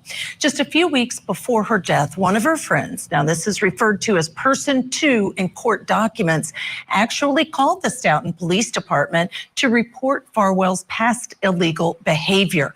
Take a look. On January 20th, 2021, person 2 called the Stoughton Police Department, and in that call referenced the sexual relationship between Birchmore and Farwell. During this investigation, I have interviewed person 5, an employee of the Stoughton Police Department, who received the call from person 2 on January 20th of 2021. Person 5 indicated that she took down person number 2's name and information and gave it to Farwell. Person 5 indicated that Farwell immediately got angry and pissed off and ordered person 5 not to speak about this to anyone and to never talk about it again. Stoughton police knew about this illegal relationship. Yet 2 weeks later, Farwell was able to allegedly murder Sandra and wasn't charged for the crime for another 3 years. This brings me to the final question of the night. Who else was involved? Still with me, retired First Justice of the Worcester County Juvenile Court, Judge Carol Erskine, and now joining us, retired police commander and host of Profiling Evil, Mike King. Mike, let me start with you, because what a great example of profiling evil, talking about this man. And what about that person number 5 who worked at the police department and chose to take the information and take it directly to Farwell? Yeah, I think what we're going to see, Judge, is some collateral damage as a result of this, whether it was people trying to cover up, people making a really bad judgment call. But how do you go past information like this and just pass it on and say to somebody, hey, they're talking about this? I really appreciated the later response of the police chief, who stepped up and said, we're going to investigate this. We're going to do it at 100%. But I think we're going to see other police officers who may have had information or may have passed things along, hopefully not knowing quite what to do with it. But holy cow, they've spent a career in law enforcement. We know what to do with criminal cases. You move criminal cases forward. You don't just pass on the information and hope it goes away. So well said. Hindsight's 20/20, Judge, but theoretically, if that person 5 had not given the information to Farwell, but instead reported it to HR up the chain of command, whatever way was appropriate, might that have prevented the murder, alleged murder by this defendant of her?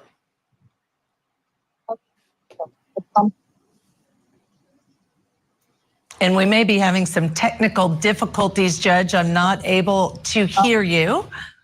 Let's try now. All right, still not able to hear you. Let me bring in some other information, because there's so many details we want to share with you. One of those other disturbing details came from an internal investigation into the Stoughton police.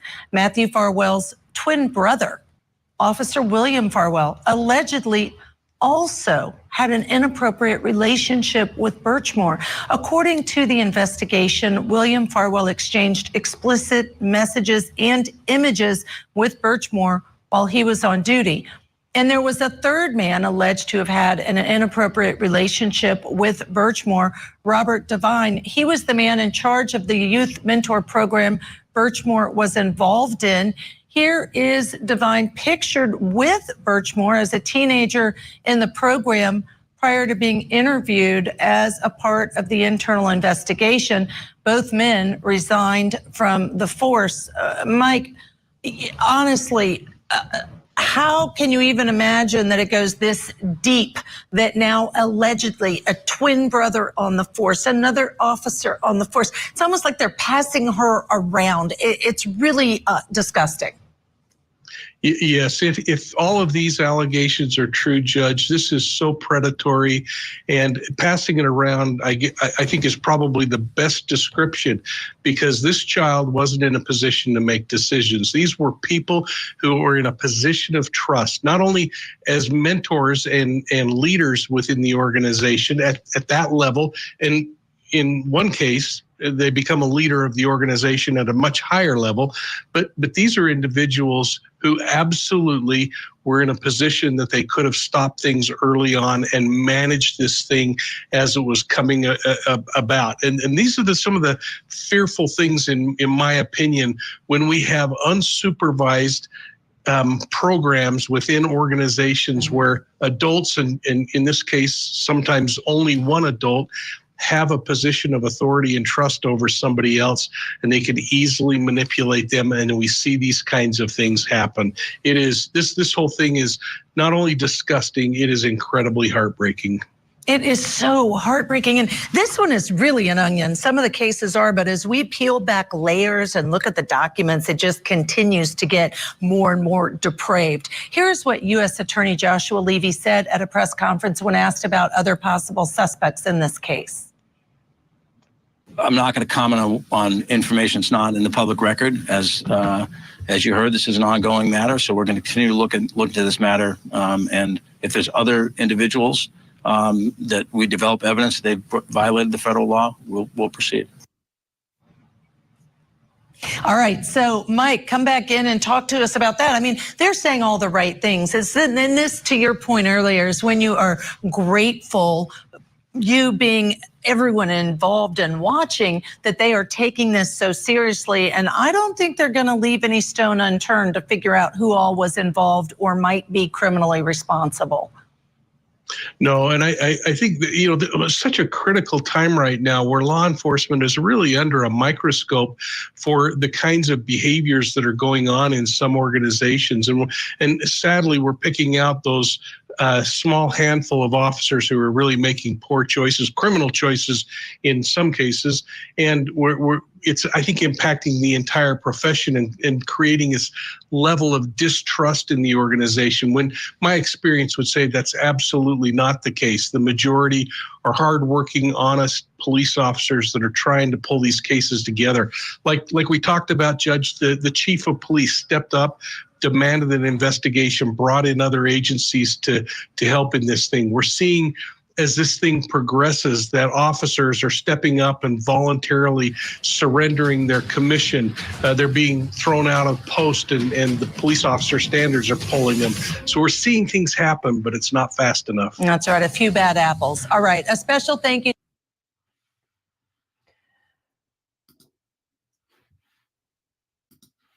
Okay, so they're not arresting the other guys yet, but there's some other people involved. So they think he's had some communication with his brother, obviously. And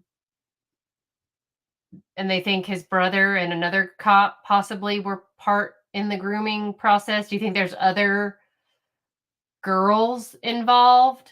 Do you think she's the only one? This could turn into something bigger.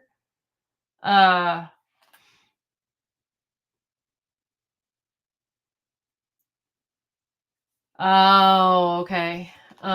This is really sad. And it's really disgusting. Those text messages. I wouldn't think that she would be the only one. I mean, these predators are, I'm curious about their hiring process. So I don't know what they ask in the polygraph.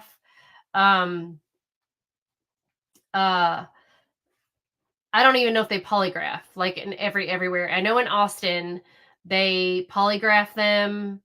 I don't know what they get asked in the polygraph, but it's very hard to get through the academy here in Austin. And it's a lot of studying. It's a long process. So they don't mess around here. And most of the ones, once they even make it to the academy, don't even, I think only 30% of the people who go to academy here in Austin make it through the academy. So I know it's really hard to get through here, but I know that as Trial Junkies mentioned, that they are doing the whole program of going from one precinct to another. A lot of precincts like it that you're already trained, so they just take you.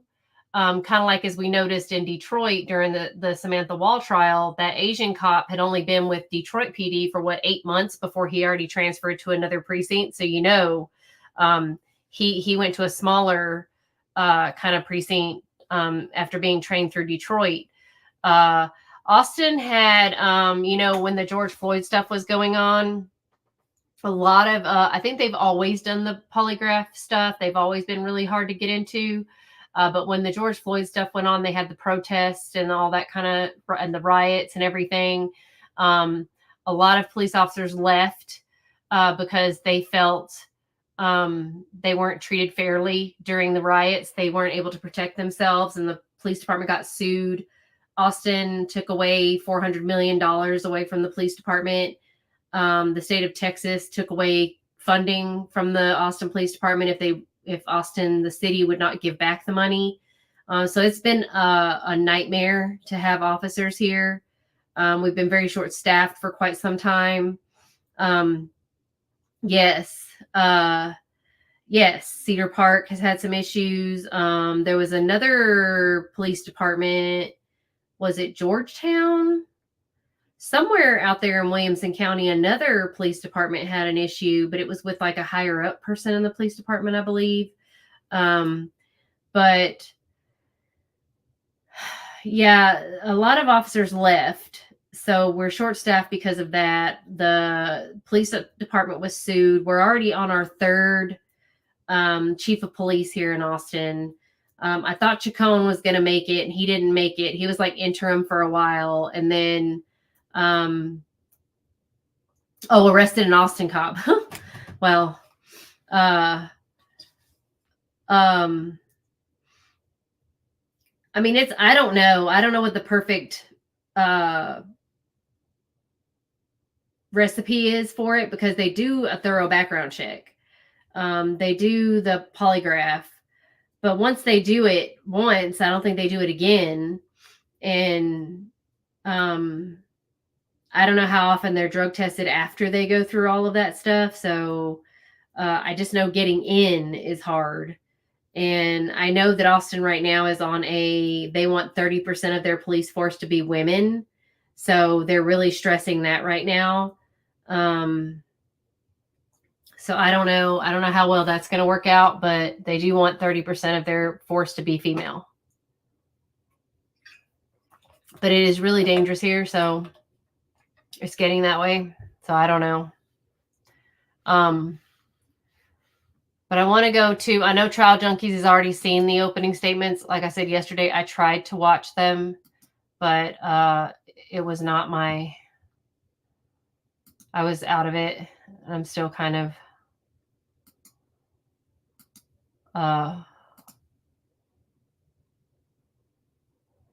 this went by faster than I thought. I did not think that they would get to opening statements yesterday.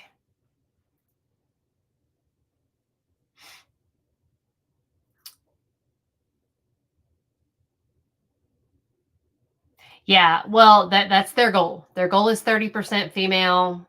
The new police chief is female, from what I understand. They searched far and wide for a new police chief all over the nation. It was a very rigorous process. I mean, very rigorous. We did not have a police chief. We have not had a police chief since technically COVID. We have not had a police chief. We've had an interim police chief. We had interim Chacon. He was our interim police chief. Then he finally accepted the position of chief, and then he just went away. I don't know what happened to Chacon. And then we have not had a police chief. We've had an interim female police chief. They did not make her police chief. They went out and accepted applications from all over the country. Our new city manager, they brought in from somewhere else. I think he has a little controversy. Wherever they got him, he had some controversy, but they took him anyway.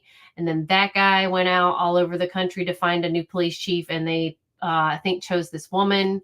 And now the goal as the Austin PD is to have 30% or more female officers. I just want whoever's best for the job. But that's how it is.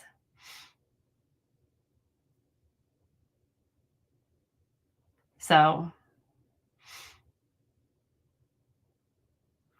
oh, the statements are short. Okay. Well, we're going to see the statements. Again, I tried and I didn't make it very far. Okay. Is this person's name Deborah? Who's Deborah? Is that the guy that attacked her? I'm confused. To omit other relevant evidence and at the same time exclude evidence of other crimes.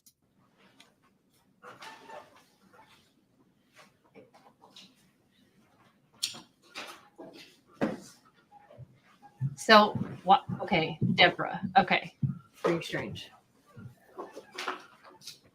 You have the microphone on? I'm about to turn it on right now. Okay, thank you. Is that what he said? He did that? He said I did? He did? I tried to kill a judge today. Those were the defendant's words mere hours after he violently attacked Judge Mary Kay Holthus in this courthouse on January 3rd of 2024 in courtroom 3F. Not pronounced that way. Okay.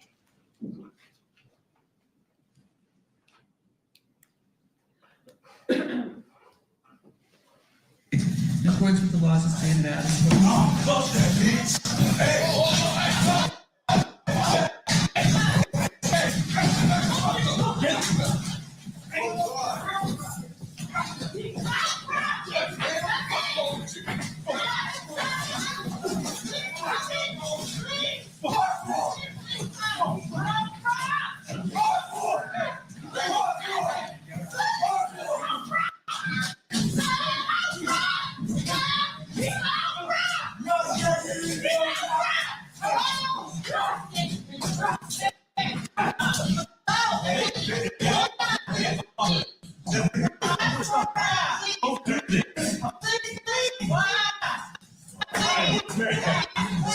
Is she okay?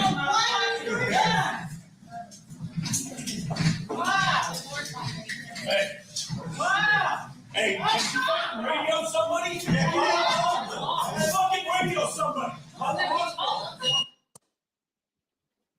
We're all here today because of that attack. Judge Mary Kay Holthus is here today because of the bravery and intervention of 6 men. Her law clerk, Michael Lasso, Correctional Officer Joseph Cabralda, Chief Deputy District Attorney Jory Scarborough, Chief Deputy District Attorney Richard Scow, Marshal Shane Brandon, the court marshal in Department 18, where this event occurred, and Marshal Ben Bachhuber, who is the court marshal in the courtroom next door. On the date of this incident, Judge Mary Kay Holthus was 62 years of age. She had been a judge since 2019. She had a mixed caseload, which meant she heard both civil matters and criminal matters. January 3rd of 2024 was a Wednesday, which meant it was a criminal calendar day. In anticipation of her calendar, she went through her calendar before the calendar actually occurred. Mr. Redden's case was obviously on calendar that day. She reviewed the relevant information pertinent to Mr. Redden's matter, which was on calendar for a motion to quash bench warrant and rendition of sentence, meaning he was supposed to be sentenced in front of her. The information she reviewed consisted of his pre-sentence investigation report. That report provides her important background information about Mr. Redden, but also the facts of the underlying offense. She made some preliminary notes. There was nothing particularly unique about Mr. Redden's case. Then her criminal calendar occurs. When Mr. Redden's case gets called, it's approximately 11:10 in the morning. A little more than halfway through her calendar, which began at 9:30 a.m. When the case gets called, initially, everything is going normal. You'll hear that typically with criminal sentencing, the state gets to argue first. Then a defendant is free to make a statement if he wishes to. In this case, Mr. Redden did. He argued for probation. He presented the court with information that he believed mitigated against a term of incarceration. After Mr. Redden was done, his defense. I'm trying to figure out why he's not cuffed and stuff. Like, because isn't he a danger? Attorney Cesar Almasi also made an argument to the court, seeking probation on his behalf.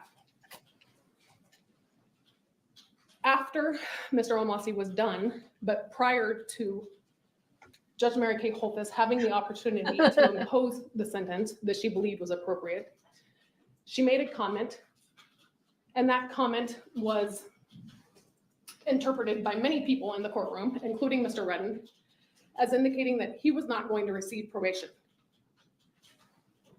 After that comment was made, and before she imposed the sentence, Mr. Redden jumped over defense counsel's table, which was approximately 2.5 feet tall and 3 feet deep. He then bolted towards Judge Mary Kay Holthus's judicial bench. As you can see from this picture, the courtroom is set up differently from how this courtroom is set up. There's only one entrance and exit to the judicial bench in that courtroom. He then launched himself 4 feet, more than 4 feet, in the air and tackled Judge Mary Kay Holthus like she was a football player.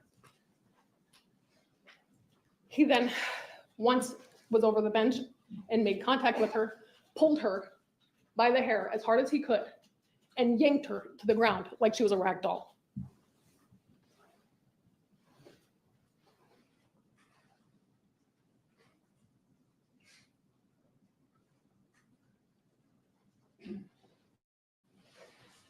When she testifies, you'll hear that she remembers being struck in the head, but she doesn't remember how it happened. She doesn't remember if it was an intentional act by the defendant, whether her head hit something, an object nearby during this altercation.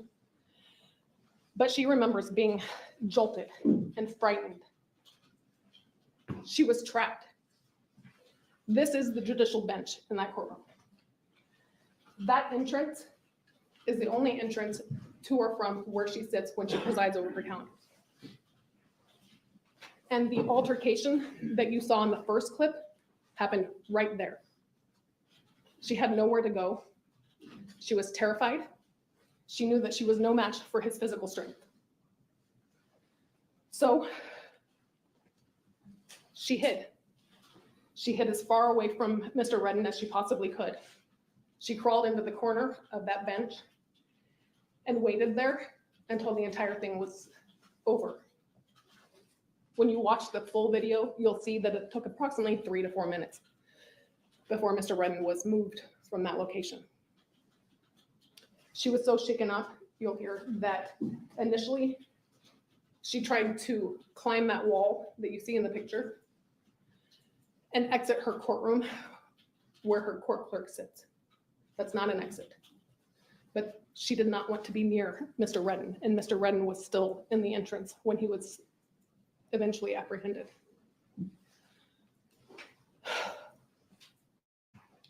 Michael Lasso was the first person to intervene on her behalf because he was situated closest. Michael Lasso is her law clerk. He's been her law clerk for several months now. He'll tell you about what his job duties are as a law clerk. But more than a law clerk, he is also a close family friend of the Holthuses. He has known Judge Mary Kay Holthus his entire life. He was not supposed to be at work that day. Fortunately, he changed his mind and decided to go in.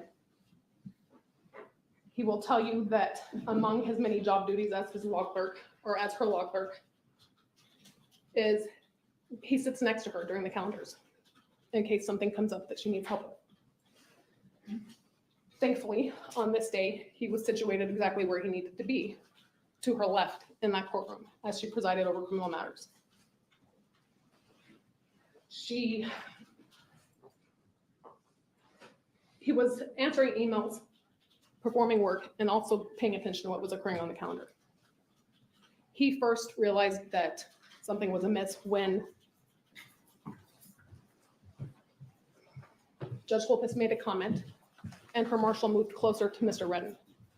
You will hear that when her court marshal moves closer to a defendant who appears out of custody for sentencing, that generally means that defendant is about to be remanded into custody. When the marshal moved closer to Mr. Redden and started to unclasp his handcuffs, they jingled. And then he remembers seeing Mr. Redden bolt over defense counsel's table and across the courtroom. Initially, he believed that perhaps Mr. Redden was trying to exit out of one of these rear exits in the courtroom that staff use. But it became apparent to him pretty quickly that his intended target was Judge Mary Kay Holthus. And when you watch the video, you'll see the surprise, the shock in his eyes as he's watching this occur. He remembers Mr. Redden launching himself directly at Judge Holthus and knocking her out of her chair with such force that her head hit the tile wall behind the bench. He immediately knew that he needed to take action because he was frightened for her life and he was frightened for his own life. So he lifts Mr. Redden off of Mary Kay Holthus because he's the closest person to her. He got some assistance along the way. And the first person to come to his aid, and Judge Holthus's aid, was Correctional Officer Joseph Caralda. You will hear that on this date, he was assigned to the Field Services Unit at the Clark County Detention Center. That means that he's one of the correctional officers that's responsible for transporting inmates to and from their court hearings. He's also responsible for documenting the outcome of those hearings. So he was seated in the witness stand in that courtroom, which is directly next to the judge, but there's no doorway between the witness stand and the judge's bench. So when he saw the defendant go for Judge Mary Kay Holthus and tackle her, he had to climb over that wall to get to the point where he could assist. When you watch the video where the yellow circle is, that's Officer Cabralda climbing over the wall.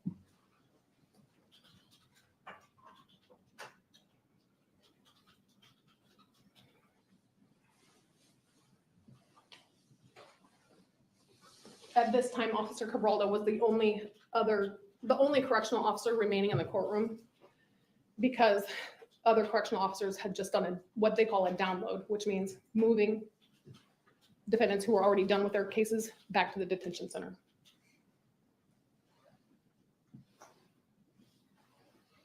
You will hear that he struggled mightily trying to get control over Mr. Redden. That Mr. Redden resisted both he and Mr. Lasso and everyone else that came to their aid very hard. At some point, Mr. Redden was able to knock him to the ground.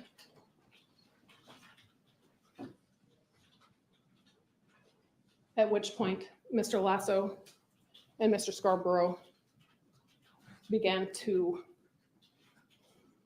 work even harder to get him off of Officer Cabralda, because Officer Cabralda was armed back, which could have presented a whole new set of problems.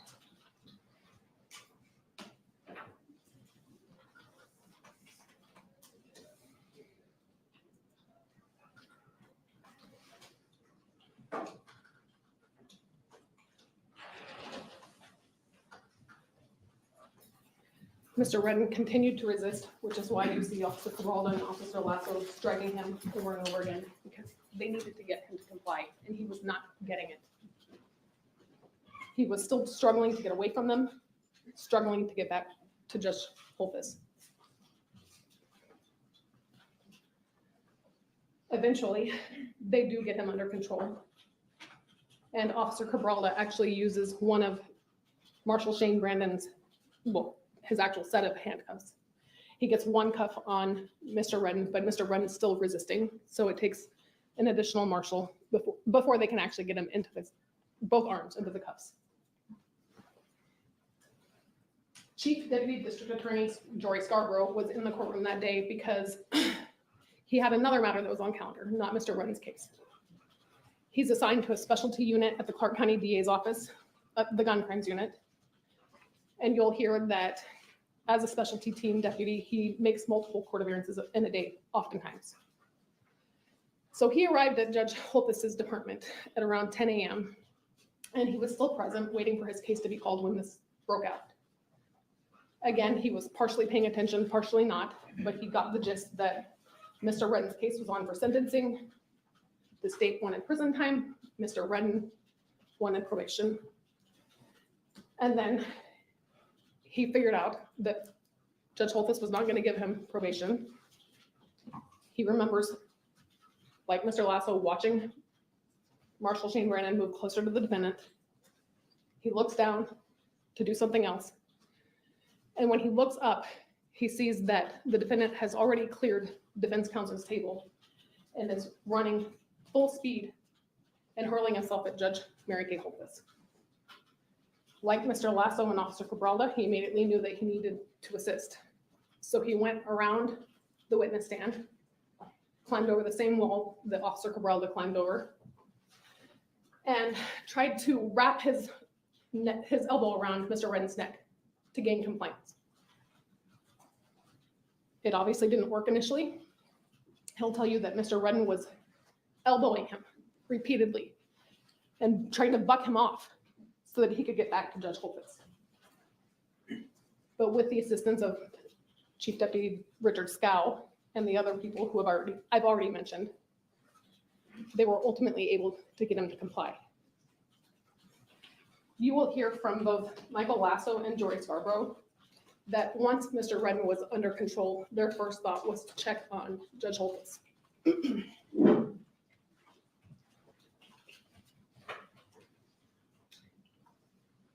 When they checked on her, they saw her still curled up in the fetal position underneath her bench. And she looked terrified. She was frightened, disoriented, shaken.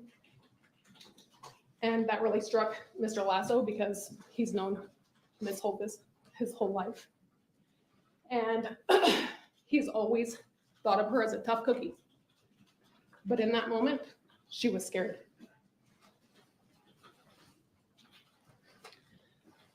Marshal Shane Brandon, as I mentioned earlier, is assigned to Department 18.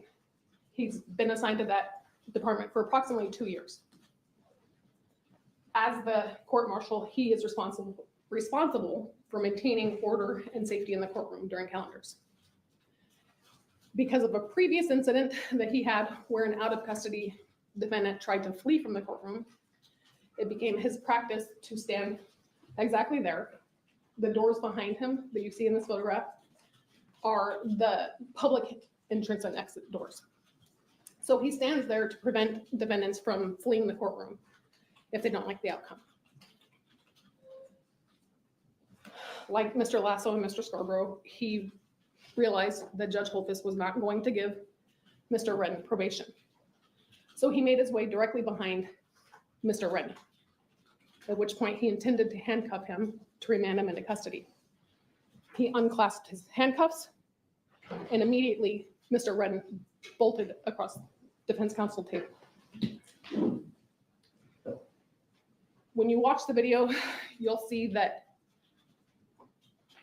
Mr. Redden hops the table, but Court Marshal Shane Brandon walked around this device that was kind of blocking his path to Judge Holthus. It's called an elmo. And in his pursuit of Mr. Redden, Just as he was about to grab his legs, as he was lunging over the bench, he tripped or somehow fell. And when he fell, he sustained a huge gash to his forehead that required 25 stitches. In addition to that gash, he severely injured his shoulder. He didn't initially notice that his shoulder was injured until he stood up in front of Judge Holthus's bench and tried to propel himself over the bench using his arm. At that point, he realized there was something severely wrong with his arm. He had to have shoulder surgery and was placed on light duty until just a few weeks ago when he returned to full duty. He doesn't remember a whole lot of the incident, not surprising. But when he stood up and realized what was transpiring, even after he couldn't get over the bench because of his injured arm, he walked around the desk where court staff sits to assist as best he could, given the circumstances.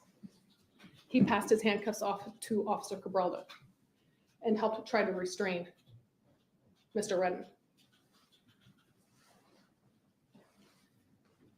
Eventually, court staff in Department 18 alerted the marshal next door to the emergent situation that was occurring in Department 18.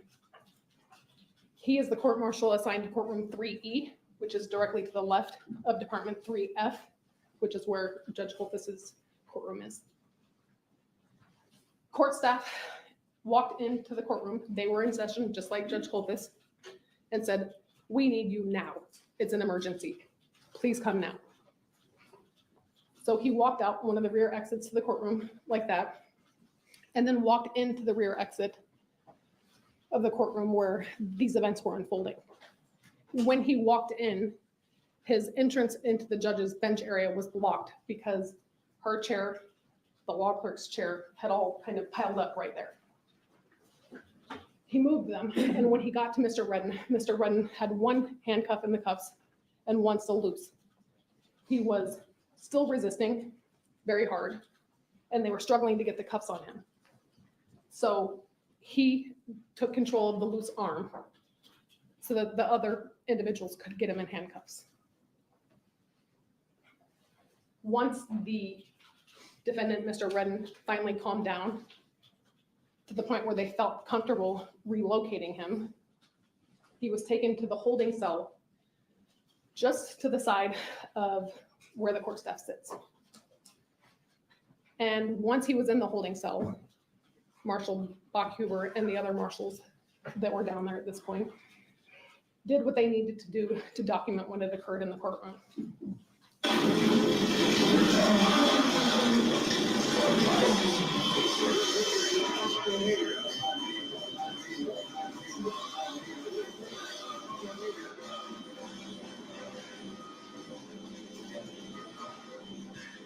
I think it's the blue jeans, Your Honor. I think it's somebody on blue jeans.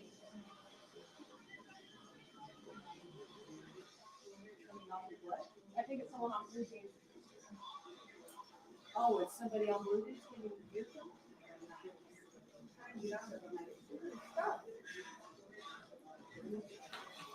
Oh, God. What? What? Somebody put some inappropriate video on there. It was inappropriate. Okay, we may not be doing blue jeans or Zoom during the hearing, if that's going to happen. Yeah. Okay, I'm sorry. What was that? And I'm sorry. This has never happened. At least not while I've been on the bench.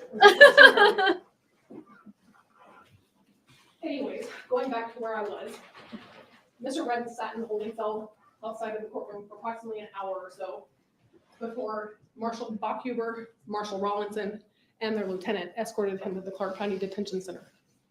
You'll hear that it's the court marshal's responsibility to book an out of custody inmate who was remanded into custody, which is why they had to do it. So they walked him over to the Clark County Detention Center where he began the booking process. You will hear from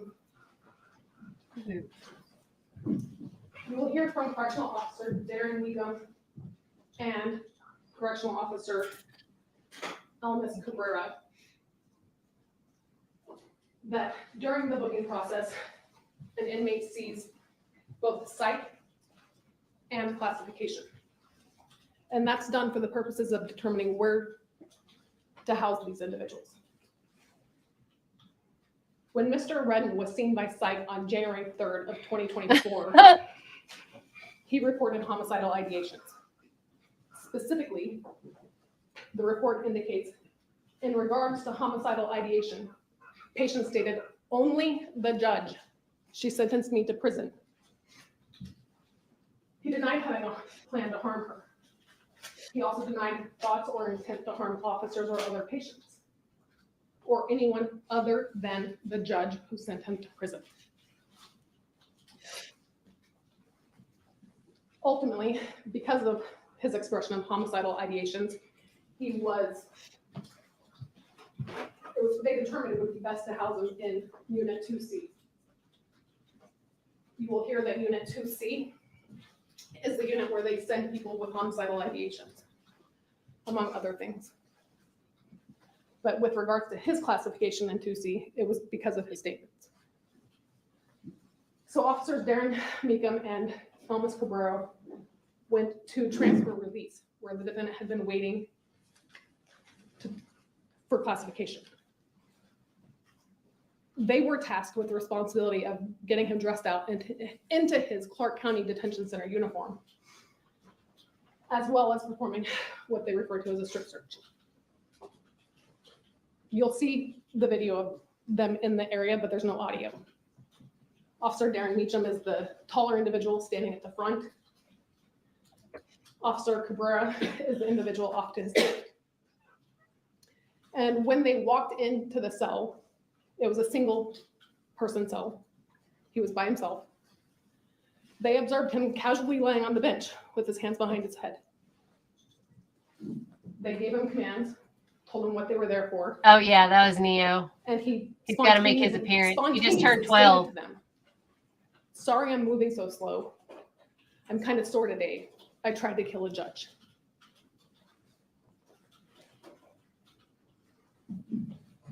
Those statements that Mr. Redden made and that violent attack against 62-year-old Judge Mary Kay Holthus are the reason that we're all here today.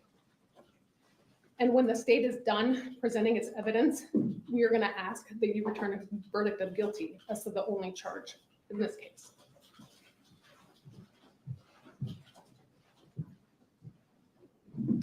Thank you, Your Honor. Mr. Arnold. Thank you, Your Honor.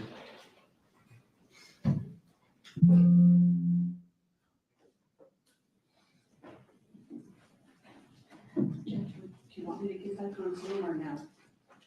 Not right now. I want to make sure his presentation's unobstructed. Okay. We're good.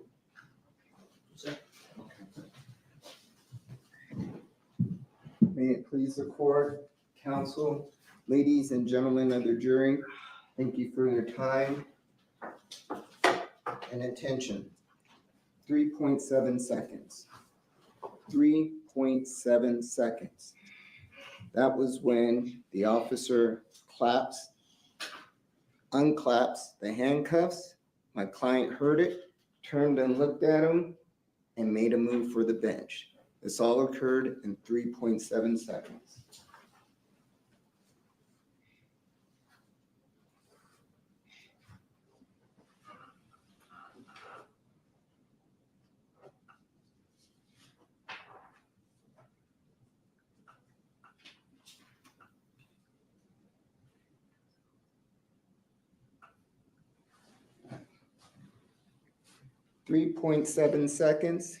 That was not enough time for Mr. Redden to formulate the intent to kill Judge Holthus.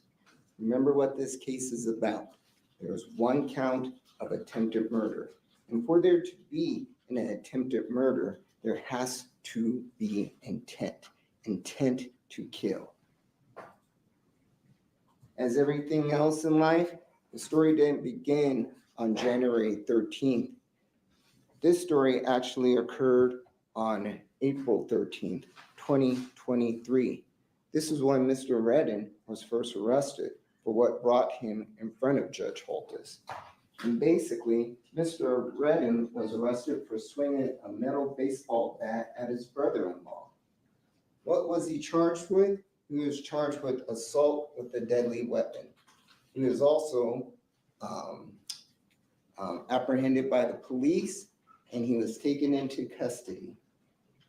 When you're taken into custody, you're supposed to, within 48 hours, stand before a magistrate so they could decide the question of bail or not. Mr. Redden, on April 13th, told the officers that had him in custody that he refused to be transported. So he was just going to stay in custody without these charges being read to him. The following week, they waited some time, continued the matter. On April 20th, 2023, Mr. Redden, he failed to leave his jail cell again. And he says that he wasn't coming to the hearing. They had to continue the hearing. Again, on April 25th, Mr. Redden refused to be transported to the heading. Finally, the Justice Court Judge Jacinto, he did an order that says, by any means necessary, he needs to be present in this courtroom.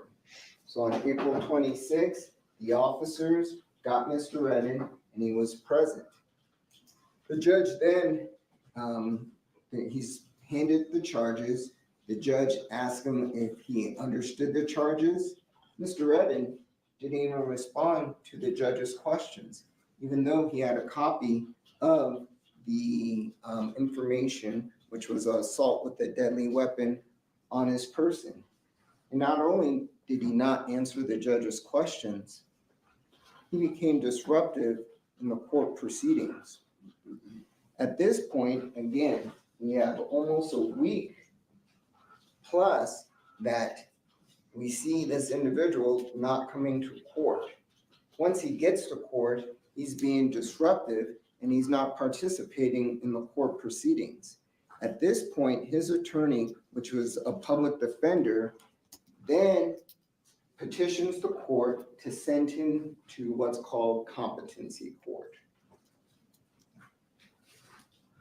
Competency court is a whole nother courtroom here in our building. And competency court is for people that do not understand the legal proceedings, are unable to assist their attorneys in their defense, or number three, appear to have some kind of mental condition that prohibits them from acting properly in court. All those things were exhibited by my client, Mr. Redden. He was sent there to be evaluated and see if he can be restored to competency. Restored to competency is basically, we can't try you. We cannot prosecute you under the law since you're not understanding what's going on. You're not displaying courtroom behavior, you're not helping your attorney out. We can't sit here and prosecute you. Go ahead. So basically, he's found on May 23rd, he's sent to Lake Crossing. Lake Crossing is a mental institution here in town. And what they do at Lake Crossing is make sure that you're evaluated to test your competency. Sometimes, people are sent there and they have lingering symptoms like they're just making up, acting crazy. Other times, they sit there and evaluate someone and their mental instability is so severe, they just have to stay at Lakes Crossing for an indefinite amount of time because, again, the state can't prosecute you under that incompetency. So in regards to Mr. Redden, he was evaluated and it was determined by Dr. John Paglini, who will be here and he'll testify in regards to this case and in regards to his finding of incompetency. And there are other psychiatrists because there at least has to be 2 that make that determination. And what they determined was he was incompetent to stand trial. And so he was given a course of medication because his evaluation indicated that during this course of medication that would calm him down, bring him back to earth, bring him to a person that we can work with, that he can go to court, he can understand the proceedings and not be disruptive in court. So Mr. Redden, when you go back to that one, I just want to make the last point that he was at Lakes Crossing for 5 months. He is eventually found by the doctors on October 20th, 2023, to be competent to go ahead and proceed with trial. So exactly 5 months later. Go ahead now, sir. After he returned back to Justice Court, he was in front of Justice Cinto. He had discussions with his attorney at that time, and they decided that he was going to go ahead and enter into a guilty plea with the state of Nevada. Again, now he's of right mind. He is able to discuss his case with his attorney. As you can see, there is no courtroom outbursts or anything like that. And so much so, the judge released him on November 1st, 2023. He was released from custody. Okay? He returns to back to court, and now this is district court. This is in front of Judge Holtis. And on December 6th, he has no extreme courtroom behavior and goes ahead and the guilty plea agreement's read to him. He answers a myriad of questions and he pleads guilty to an attempt assault with a deadly weapon. The sentencing was scheduled for January 3rd, 2024. Next slide. What you're going to see through medical records, through the testimony of Dr. Paganini, Mr. Redden did not receive his medication that he had while he was here in Clark County Detention Center. What happened was he gets released and he's given a prescription. That prescription is supposed to be filled at the Mojave Health Center. He calls and you'll hear testimony from Karen Springer. Karen Springer is his foster mother that he stayed with during this time. He made several attempts at appointments, called and attempted to get him in so he could take his medication. However, you'll see through the testimony, he does not get medication and he doesn't get it for 2 months. So from November 1st to 2020, in November 1st, 2023 to January 3rd, 2024, a period of 60 days, he does not have his medication that put him in that state where we saw the appropriate behavior. What you're seeing today, basically, he's under that medication that he had when he was in CCDC. And that's why he's displaying, good decorum, appropriate courtroom behavior. He's not going to wild out, and trust me, I'll tackle him if he tries to, do anything like that. But bottom line, that's not going to happen because he's medicated, he's calm, he understands what the proceedings are and what's going on right now. During this 60 days, Mr. Redden slipped back into his unstable mental state. The same mental state that he had when he was first arrested for assault with a deadly weapon and charged and eventually pled to attempted assault with a deadly weapon. Next. Then we have this unfortunate incident that happened on January 3rd, 2024. One thing I noticed, I looked at this videotape several times from the very beginning to the very end. I know that all the parties involved. A simple question wasn't asked. And I'll explain later as to why it wasn't asked. But no one asked Mr. Redden did you take your medication today?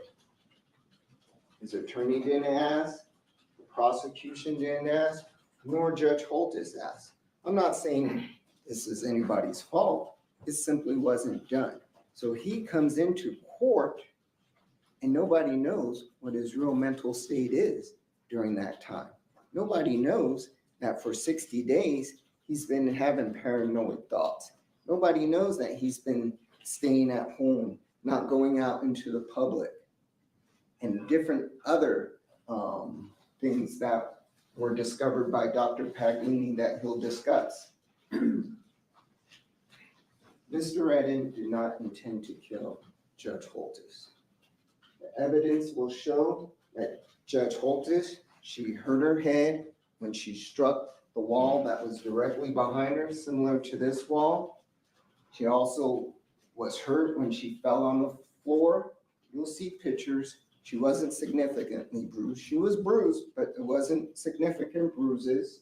And those were basically on the areas where she fell. She had no cut. She had no strangulation marks on her throat. There will be no evidence that anybody ever that saw Mr. Redden touch her throat.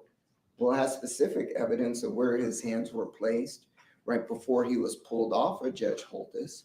But again, his actions do not indicate that he was intending to kill Judge Holtis. And again, you always have to go back to intent. That is going to be the big question that you guys are going to have to deal with at closing. Did he have the intent to go ahead and kill? Welcome and back. we're going to submit that the evidence does not show there is any intent to kill Judge Holtis. Thank you. Okay. Council approach.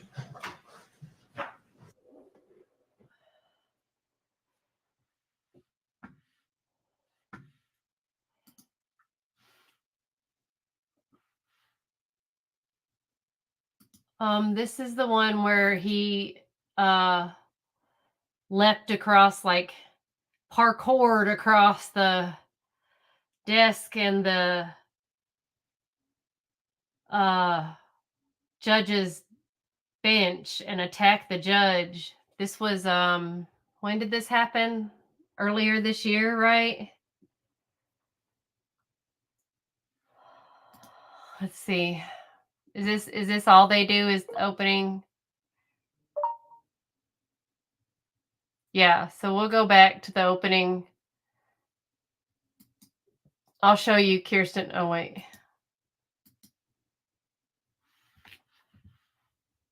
In accordance with the laws of state and Adams.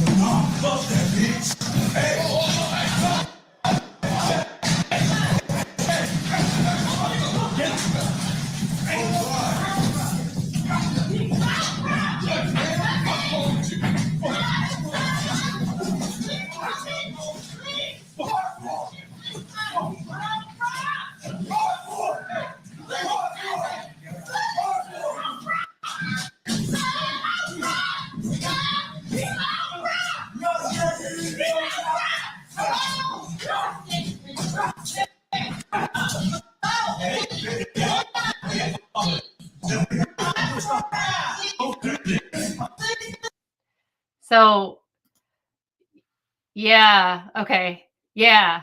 So that's his attorney. This little guy in the blue suit, that's the attacker's attorney. It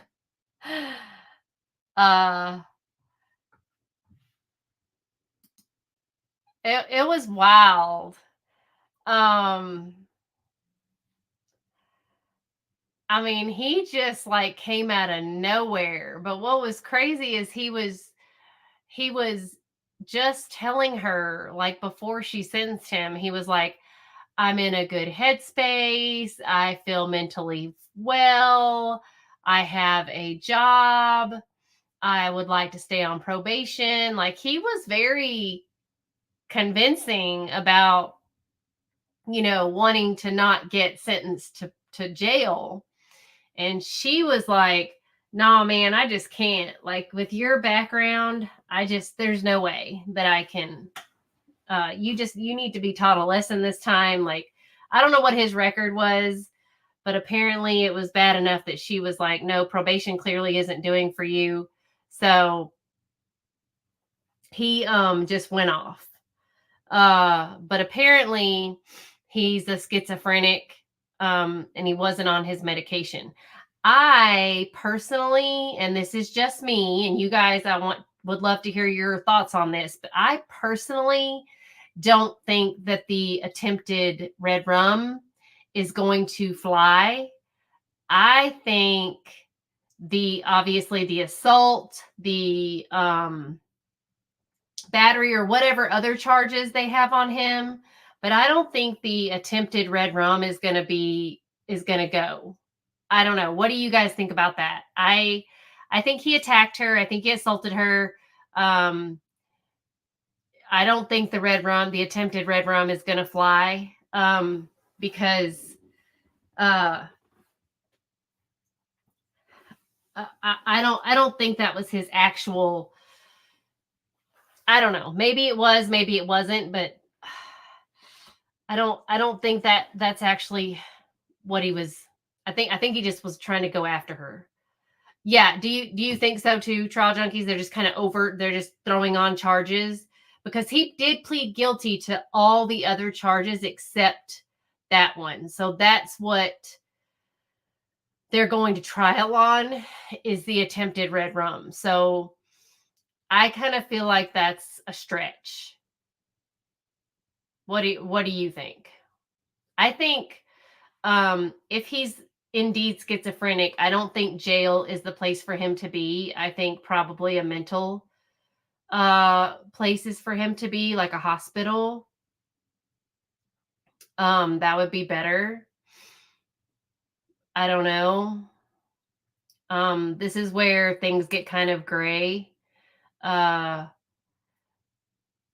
What do you guys think? This is coming up a lot. If you guys haven't noticed, this is coming up a lot. Yeah, he freaked out, heard the click of the cuffs.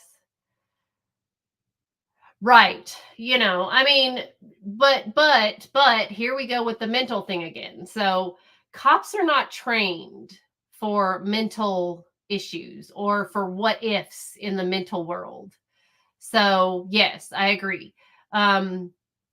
Because our prison system is so broken, right? I mean, it's just broken, right? It's not meant for rehabilitation. It is, whatever you call it, whatever they're trying to call it, it is not meant for rehabilitation. It is not meant to get people back into working society, right? It's literally meant for punishment, and it's just meant to, like, basically graduate people to being bigger, better criminals. So I think that we should have some sort of, we need to find a happy medium, to like to have a better way to help people, because there's so many. But when we did that in the past, if you guys remember, mental health not done properly in the past either. It was like prisons, like evil places to go, where they did terrible things to people and basically treated humans as experiments. So I don't know, you guys. I'm like, it's a catch-22. That is true, because it's sad but true, but they do have better access to medical care education, medical care.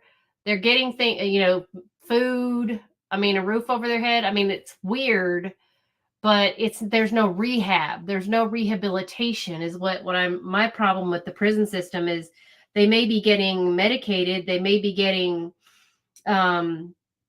an opportunity at learning, but they're not getting any real rehabilitation. And especially those that are being isolated, the ones that are being, 23 hours a day, they're in a prison cell, and they're only getting an hour a day of rec time. That to me is not proper rehabilitation. I just don't see where we're helping anyone by being incarcerated. I feel like yeah, I feel like, and then, I mean, how often, what kind of doctors that, I mean, I think, I can't even like, I don't know.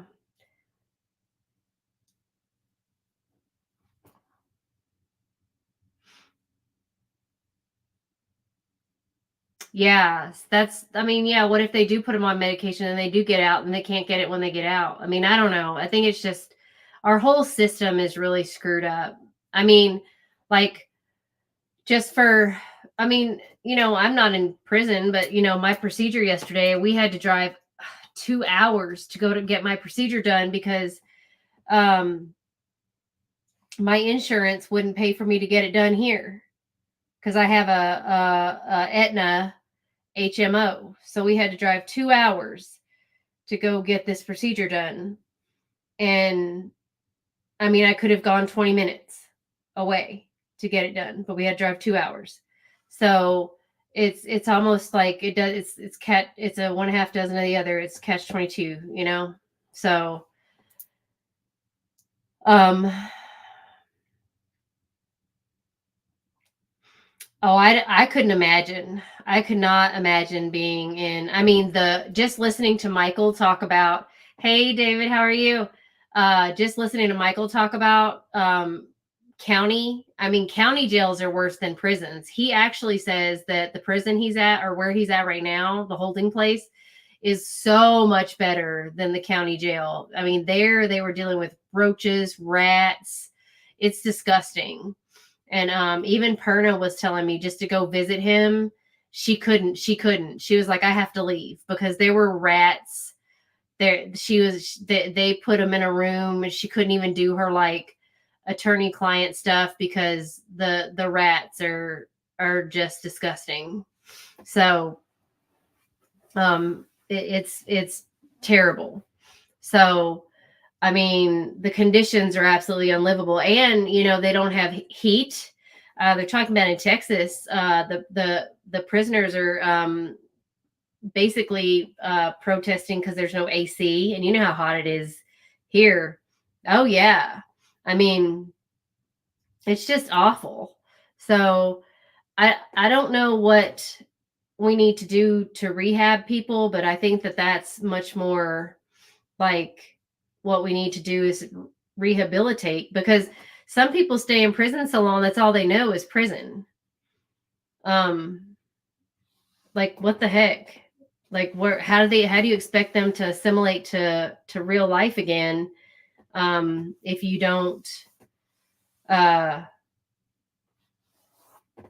give them a way to acclimate and be a part of society again?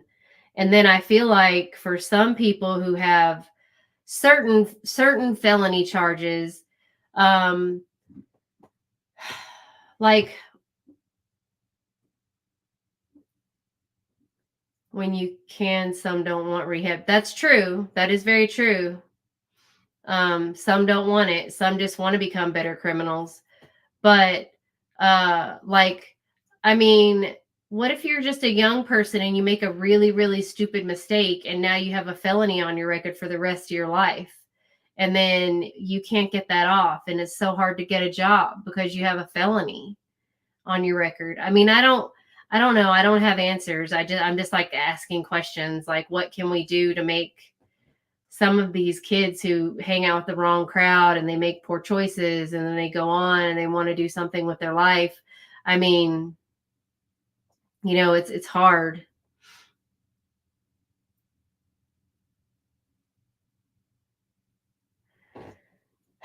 Yeah, I don't know. I mean, I'm not expecting us to cure the world. Yeah, that's true. It's very, very true. I mean, it's society that pays for everybody's, like the few, right? Society, everyone as a whole pays for the few's mistakes, and that really sucks. So it's like a ripple effect, one bad apple does ruin the bunch, it is very true. So,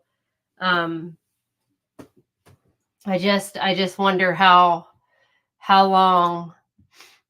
I mean, we can't keep functioning like that. I don't know. I know Kirsten might have something to say about this, but I hear in Germany, in some places in Germany, the far right are winning. What is going on with that? And you guys don't have near the immigration issues that we have, but they are hanging on that, from what I understand. I don't know. In Germany, they are really, really, really utilizing the immigration issue, which is, again, not as bad as it is here, but they are definitely using that as their platform.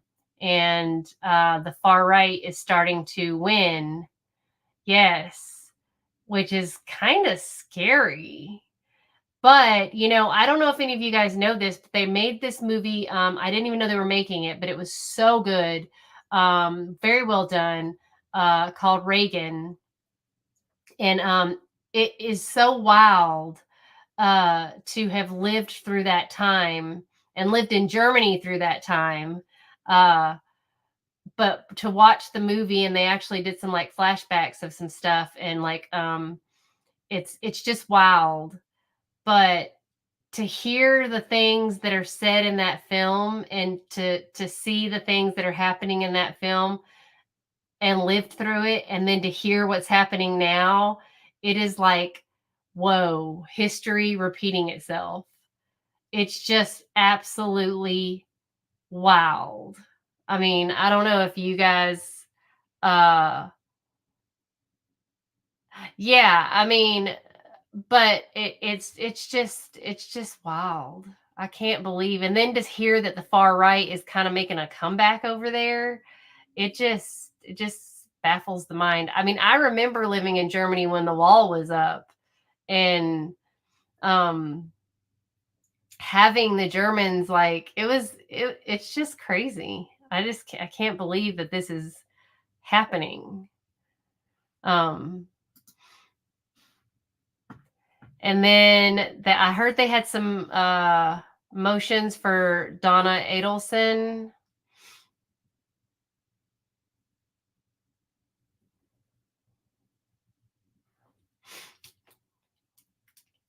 And we already talked about Sarah Boone. She is not being continued.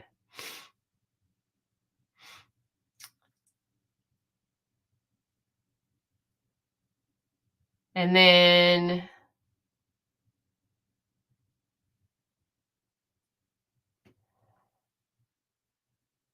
the Mia Campos crime, where he got a $50,000 bond, which I'm shocked.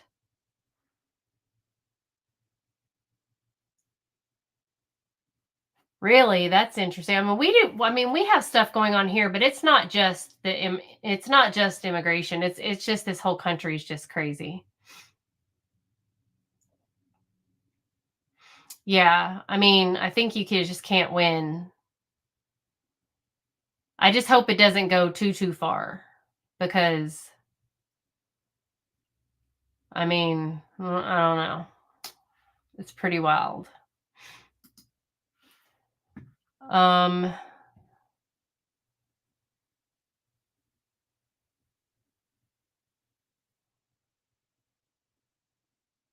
And then I apologize. I know Brian Koberger had a bunch of motions. They're trying to move the trial somewhere else in Idaho into a bigger jury pool area. The prosecution is fighting that. Of course, they want to keep it in Moscow. What do you guys think about that? Do you guys think they should move it to a bigger city? Do you think that the area is tainted if they have it in Moscow? I mean, I don't know if he has a chance anywhere he goes.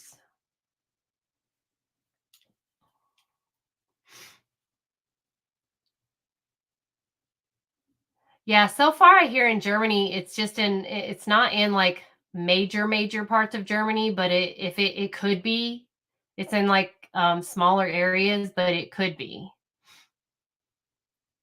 It could grow.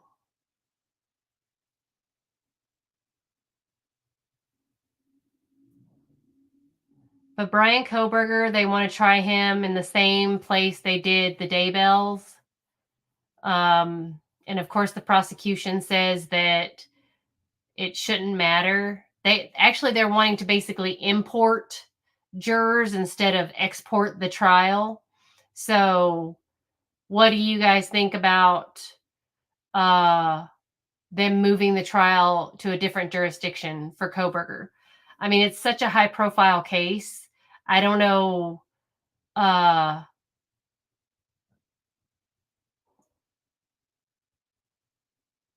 Yeah, the news, he's been tried by media already.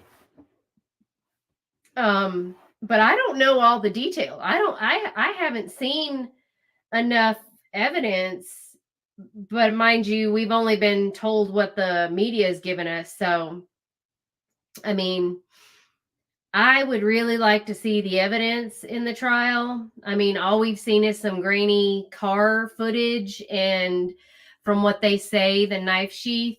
But other than that, I don't know what else they have on him.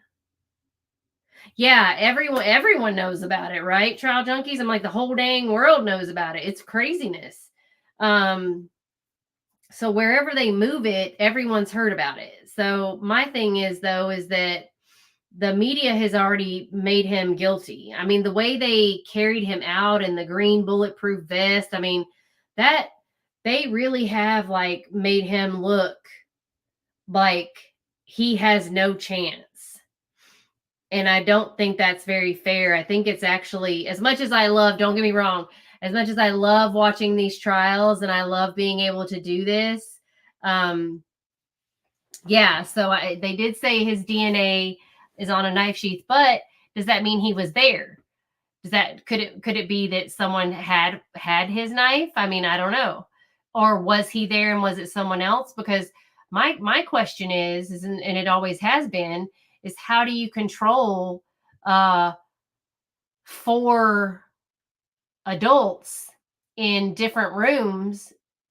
I'm just trying to figure that out. I'm just trying to like math it. Like, how can you control 4 people? Yeah, he does have weird behavior. I mean, his face is weird. So, but do you think he did it alone? I mean, it just seems kind of but then again, I say that out of both sides of my mouth, just to be clear. Ted Bundy also was able to control several different people, all those nurses in the sorority house or nurse house or wherever they were at in Florida. And he was able to take out all of those women, and I believe actually most all of them in that house. So I'm not saying it's impossible, but you have one of those 4 was a guy. So I just find it, I don't know. I don't know all the details. So I don't know if there were any defensive wounds at all. Yeah. So yeah, Trial Junkie. So I'm not saying it's not impossible because Ted Bundy did it. So I have no idea. I'm just very curious to hear all of the evidence because I want to know how he controlled 4 people, one of which was a guy. And also, not only that, but I don't know if they were asleep, Trial Junkies, because one of them had just gotten food. Remember? I thought they'd just gotten food. Uber Eats or something had just come by. Yeah, I don't understand the layout of the house. The house was much bigger inside than it looked outside. So but they tore the house down. which is the dumbest thing I think they ever could have done. They really needed that house. I feel like if they had taken the jury like they did for the Murdaugh trial, I feel like if they were able to take the jury to that house so they could see the layout of the house, that would have been so important. Yes, I think I would like to see the house and where was Xana and her boyfriend.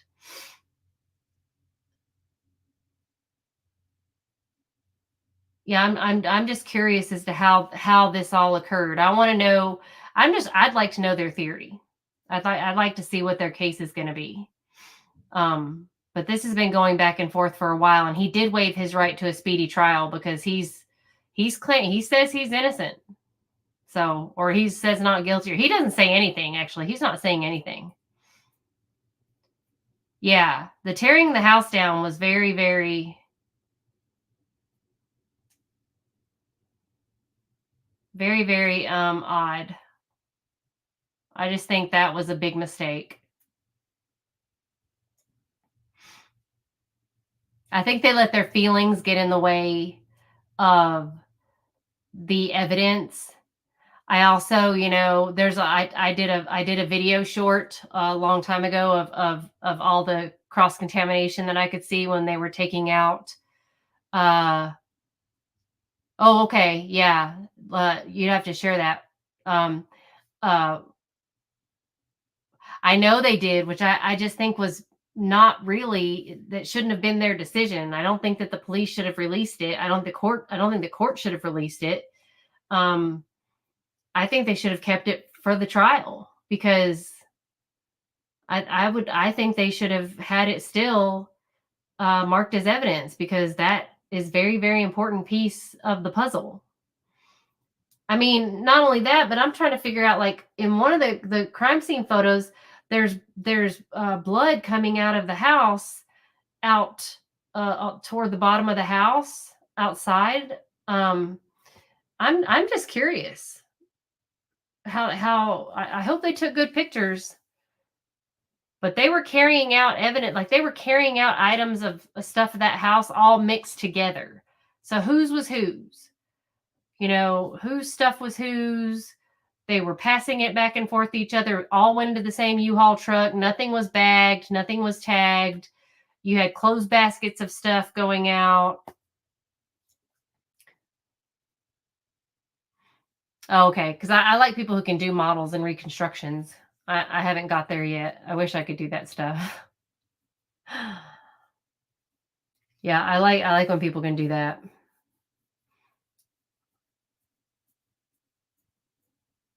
Gray hues. Okay, what is a curmudgeon?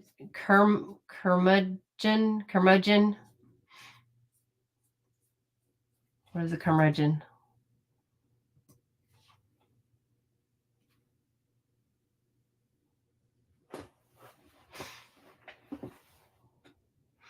Well, I hope they use that in the trial because I want to see how that works.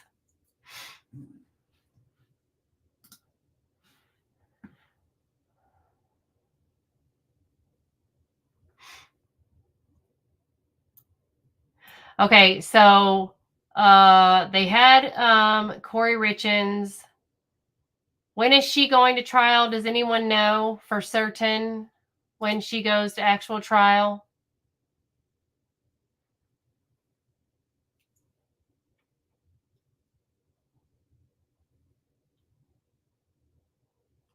All of my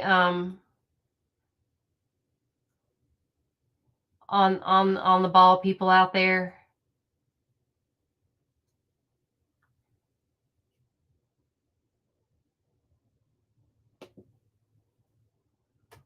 Corey Richins goes to trial.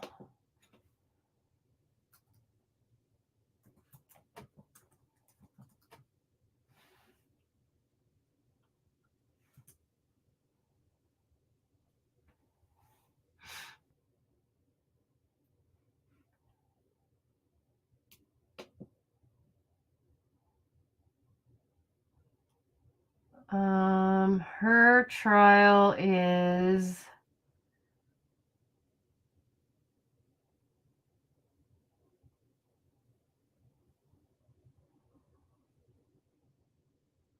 We turn now to new developments. I don't know why I have to go around the world to find out when her trial date is. They just did the pre-trial.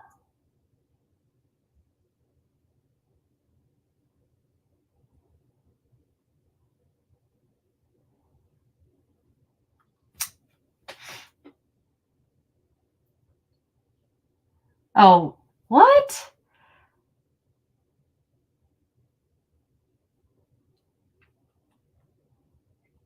Her trial doesn't begin till April 28th? Oh my gosh.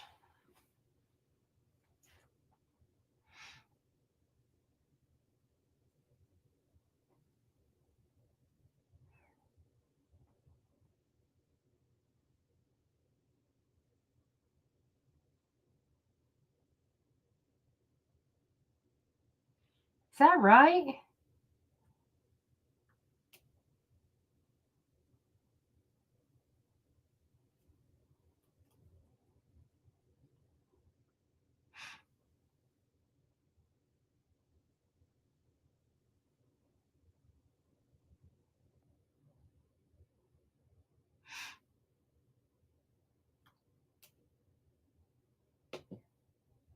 April 28th. Yeah, that's crazy talk.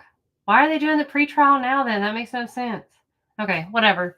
Okay, she doesn't go to trial till April 28th of next year. Sarah Boone goes to trial October 7th.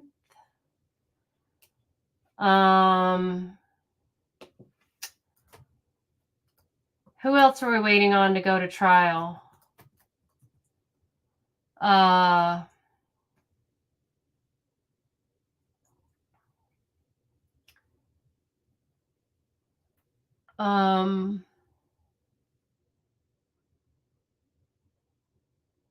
Oh, when does Donna Adelson go to trial?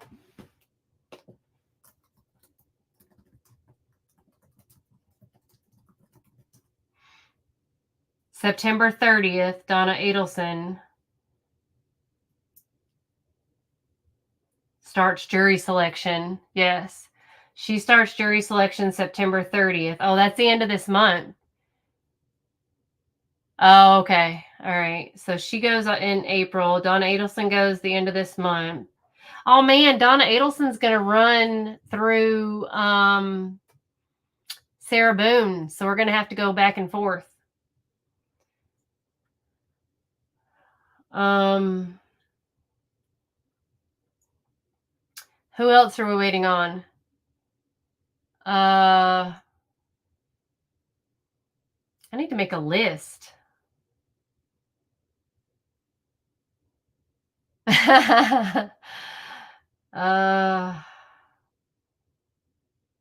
you think they're going to get the ex-wife? Do you think she's going to get anything at all?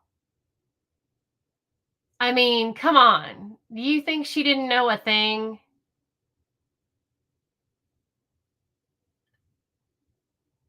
I don't think she didn't know anything.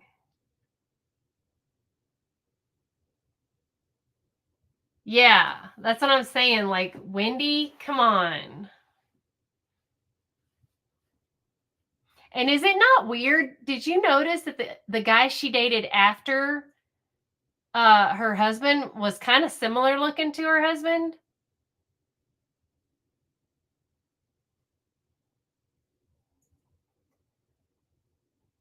I thought that was kind of weird. Well, the mom seems to be pretty running her mouth. I mean, she ran, so she might say something. Oh, the Delphi trial. That might be coming up next. And the Gigolo Beach trial.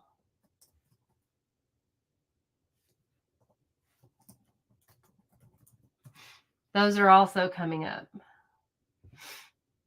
That guy has lost a significant amount of weight, the Delphi guy.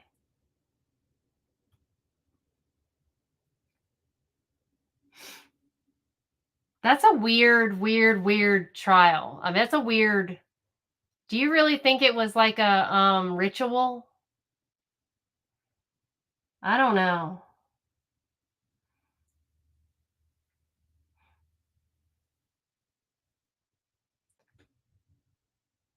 That was all the way in 2017, you guys.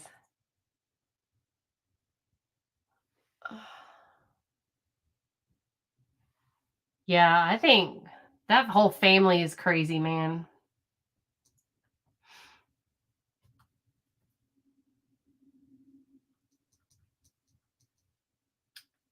The Delphi trial is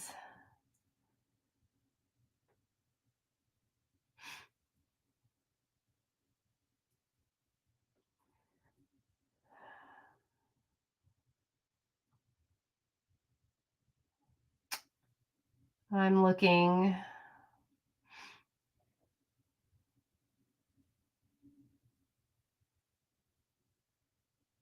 Oh, the judge is blocking the defense's claim that they were taken out in a pagan ritual. So they can't use that as a defense.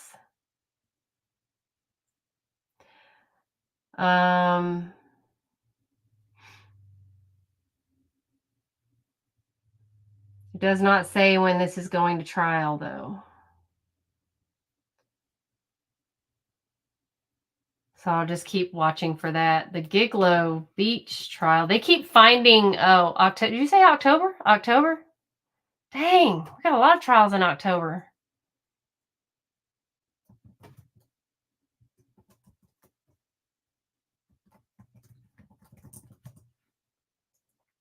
We're going to be busy in September.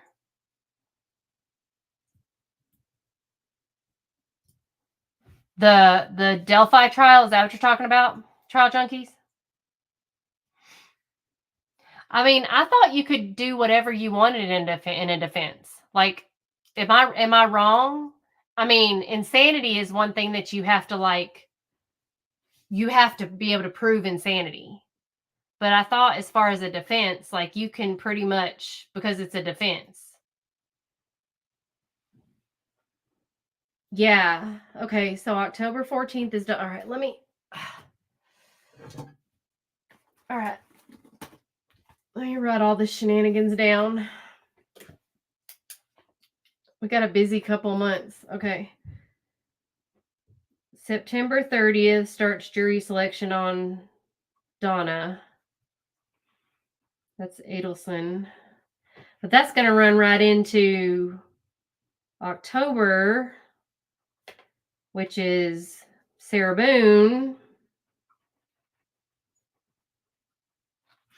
And then you said October 14th through November is Delphi. Yeah, because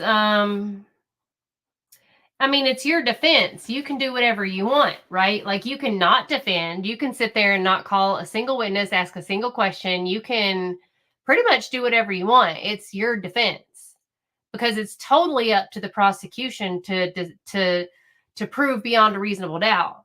So your defense is your defense. The insanity is the only one that a defense has to actually prove. And if they can't do that, then, that's you're just SOL. But as far as defending your client, you can do whatever you want to defend your client. So if he's saying that it's this ritual, which is kind of weird, but I mean, if that's what they're doing, then that's what they're doing. And I personally think that whole Wade Wilson, that scanning of his brain and all that kind of stuff, like that was a waste of time and money. But hey, They had to do what they had to do, but they did it. I mean, the judge granted him that leeway, and it was a complete and utter waste of time and money, but they granted it, right? Yeah, I mean, yeah. Let's see. But I mean, if my defense wants to say that, I don't know, whatever, that the sky was purple that day and that's why I did what I did, then they should be able to say that, right? I mean, it's my defense. So maybe that's just me. Okay, I don't know when Gigolo Beach is going to trial, but I thought he was going to be going to trial pretty soon, but they keep finding more. Oh, July 30th. July 30th, Gigolo goes to trial. Who did we say was going next year too? April is who? Trial Junkies? April is Corey Richins. April's Corey Richins. And Gigolo is July 30th.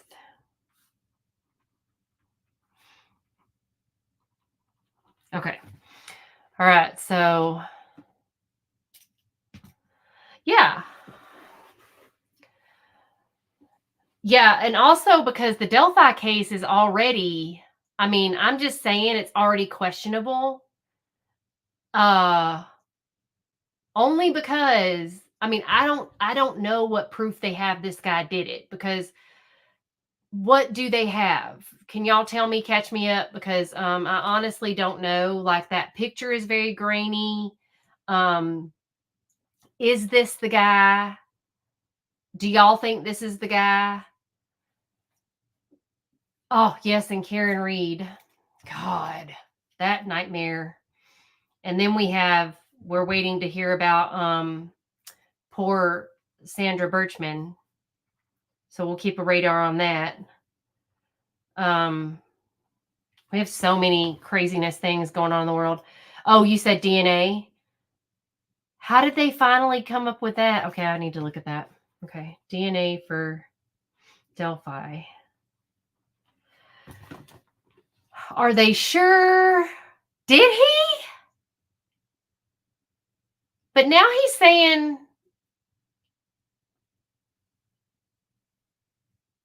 oh.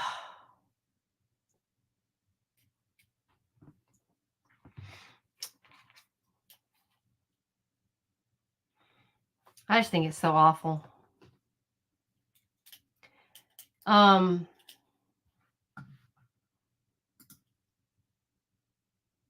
then who else is there that I keep catching? Oh, Mia Campos. I definitely want to keep up with Mia Campos because and the Alexi Treviso girl. Do y'all know about her? I want to keep up with the Mia Campos whenever that goes to trial. The pregnant teen that her boyfriend. How did he get out on a $50,000 bond, y'all? That's what I want to know.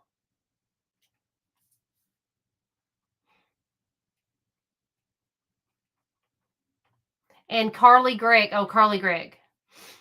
Carly Gregg. We got her. Mia Campos. Her boyfriend got out on a $50,000 bond, but you got a 15-year-old sitting in solitary confinement, which is really, really weird. Oh, he confessed to his wife, guards, and lots of good grief, man. It's been since 2017. Oh, yes, Lake and Riley. We're not missing that one. When does that go to trial, Trial Junkies?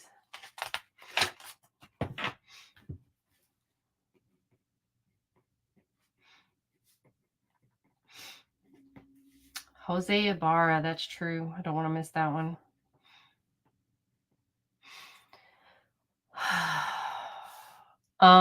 And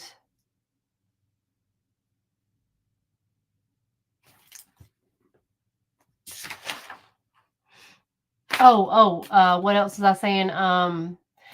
Do y'all remember Alexi Treviso, the girl who had a baby in the hospital and went to the bathroom in the hospital and put it in the garbage can?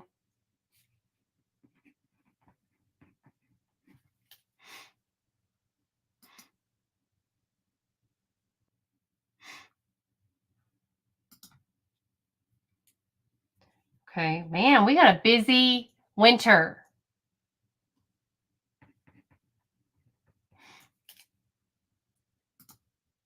And I'm getting married. So, but everybody should be off for Thanksgiving, so.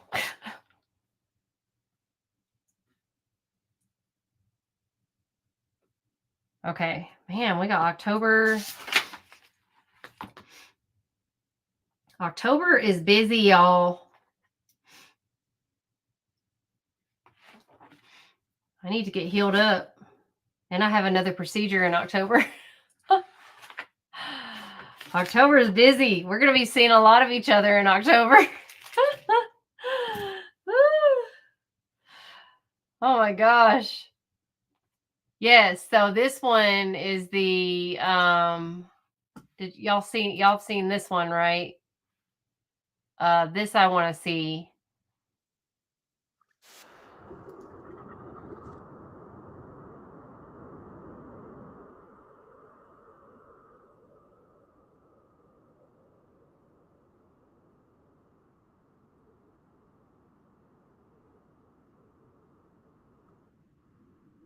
Named Alexi Treviso. And Alexi Treviso was pregnant. And the question is, did she know she was pregnant? Was she hiding her pregnancy? What exactly was going on? The bottom line, though, is that this teenager is now charged with murder. Here's her story. In Artesia, New Mexico, 19-year-old Alexi Treviso went to the hospital complaining of back pain. She was there with her mother. The nurses and doctor took her in to try to figure out what was happening. As part of their evaluation, they did a pregnancy test. It was positive. But before any of this was discussed in the patient's room, Alexi left the room to go to the bathroom down the hallway. Alexi was in labor, alone in that bathroom. The baby was delivered, but when Alexi left the bathroom, she did not have the baby with her. A hospital employee discovered the baby later wrapped in a plastic bag in the trash. From that point forward, hospital employees went into action, but the child was dead. It was an incredible tragedy and a shock for Alexi's mother. Police were called and an investigation was started. Alexi was charged with first-degree murder. But there are still a lot of questions regarding what happened inside that hospital. We'll take a closer look as we investigate the tragic case of Alexi Treviso and her dead baby. This story is extremely tragic, obviously, and extremely sad on many different levels, but it's also a little bit perplexing, primarily because of the setting of where all this is taking place, which is the hospital. So the first thing that really struck me is the video. And I want to take another look at the video of her as she makes her way to the bathroom where she gives birth. She's running down the hallway in the hospital, holding her backside, opens the door, goes in there, locks herself in for 18 minutes as they try to get in, and then she walks away. And I'm wondering, what's on her mind as she's making her way to the bathroom? What is she thinking about? What does she know at that moment? And why is she going there? Which brings me to my first question tonight. And I think this is a significant one, and we may think it's a simple answer, but maybe it's not so simple. And it has to do with this defendant, Alexi Treviso. Did Alexi Trevizo know that she was pregnant? Did she know? Let me bring in some experts to try to figure this out. Joining us, dual board certified OBGYN, Dr. Greg Marchand is with us. Also joining us, teenage pregnancy counselor, adolescent psychologist, and licensed mental health and nationally certified clinician, Sharonda Brown is also with us. Thank you both so much. I'll begin with you, Sharonda. I want to begin with you. Do you think she knew that she was pregnant? It's very possible that she did not. And I know that it may sound bizarre, but one thing that happens with teenagers, especially when their body goes in shock, they disconnect from their bodies. And sometimes they depersonalize their surroundings and they have a derealization, which means they detach from reality. And there are times where they may develop these psychosomatic symptoms, or they may detach from the symptoms altogether so that they don't feel anything until they're in a crisis, which is why it's possible that she's like, hey, I'm having back pains and I need to go to the ER. And at some point, realize like, oh crap, there's a child coming, literally. And this is where that reality may set in or kick in. But that is very, very common with a lot of teen pregnancies. Most of the time they don't know because they're already being naive about the fact that it can actually happen to them and that it will happen. And they went on with their lives carelessly as if they're not with child. So this does come as a shock. And I know that it may sound very bizarre, but this is a reality for a lot of teen parents. Dr. Marchand, what does your experience tell you? I agree with a lot of what she said. I mean, there's really no way that a woman of normal intelligence without mental impairment is going to go 9 months without realizing they're pregnant. That's basically an impossibility. But as she just brought up, there's a very real possibility of pathologic denial here. A woman with some psychological disease who keeps pushing down the possibility that she's pregnant, even though she's feeling movement in the belly, even though her belly is growing, and she seeks out things like weight loss drugs. That is a possibility, but in a normal, healthy woman, they're not going to miss pregnancy. Now, the two people who are closest to her at that moment, right, would be, I believe, her mother and her boyfriend, who we believe was the father of the child. I want you to take a listen to their discussion. It's caught on body cam video, and this is at the hospital. Let's watch. So what did she come here for that she told you? She told me she had back pain. That's it? That's it. Okay. Has she been having back pain before? Yeah, pain for her and her hips is no, I mean, she was born with like I don't know, it's like crooked. Her spine? Okay, because my ex-husband, he hit me. He beat me whenever I was pregnant with her. So she was early. So she had some problems with her hips. Like I always had to take her to chiropractor to get adjusted because she couldn't use it. Like she was always getting constipated. Like she had to get lined up, whatever. So, I mean, I've been taking her to chiropractor because I always thought, well, this time, I didn't know. I honestly didn't know she was pregnant. I didn't know. I just thought, like she said, I had back pain more. My hips are hurting me.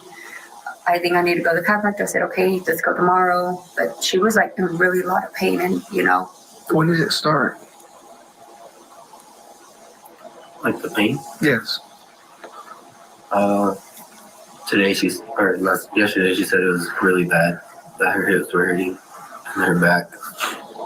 And then last night we were on the phone together and she said her hips were hurting bad. I asked her if anything else was hurting, and she said just everything. And she went to sleep. But she's a cheerleader too, so she's big in cheers. They have cheer competition. She works out. I mean, and she's been active this whole time? Yeah, she's been active this whole time.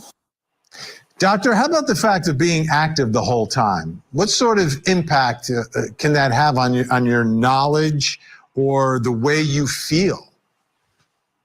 Well, it's certainly an unnecessary risk to this pregnancy. I mean, we saw her doing cheerleading things on the video. She easily could have fallen on her tummy. But I do think that fits with the type of pathological denial you probably saw here, saying that it's okay to do these things, okay to not take care of your body, because you're in denial about the fact that you're pregnant. Sharonda, I want to show you a picture that was posted on an image from TikTok, Evan the Plug on TikTok. And this is a cheerleading still. And anytime I've shown this photo to anyone, they're like, oh, come on. Come on, she didn't know she was pregnant. Everybody on the cheerleading squad didn't know she was pregnant. Everyone in the school, how could not anyone know?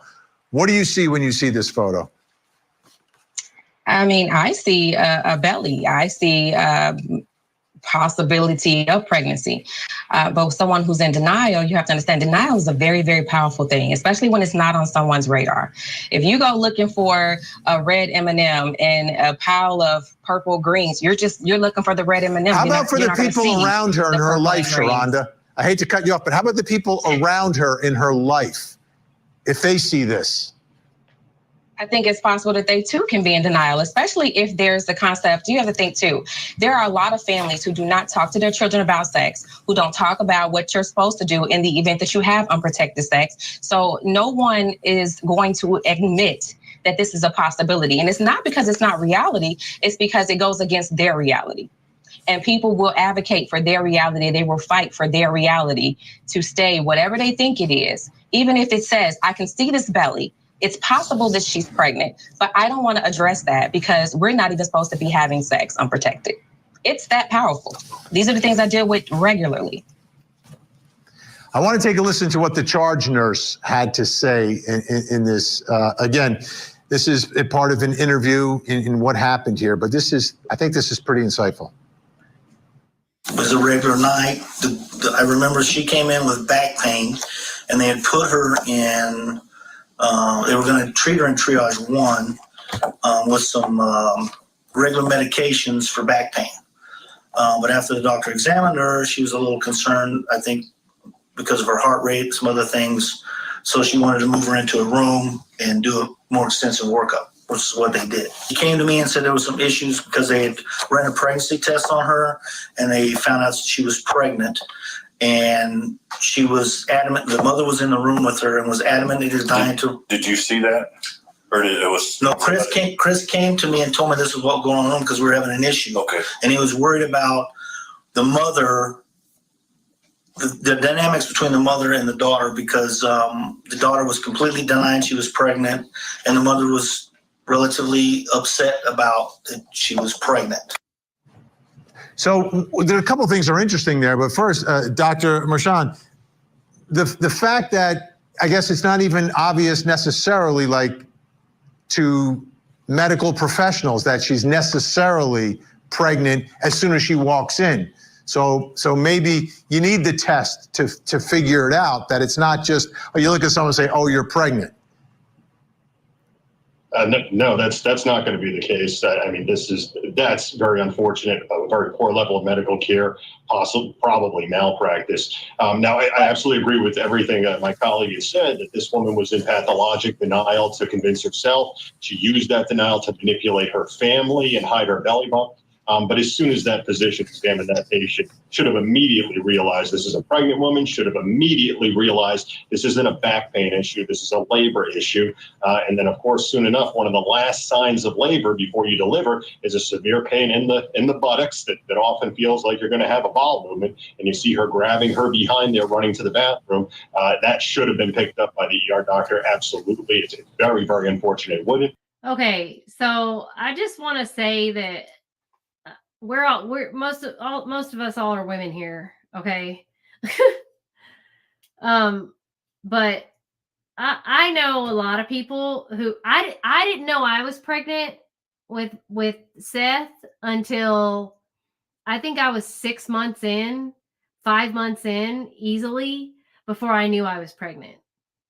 So, and I was going to get my depot shot, and they have to do a pregnancy test before you get your shot.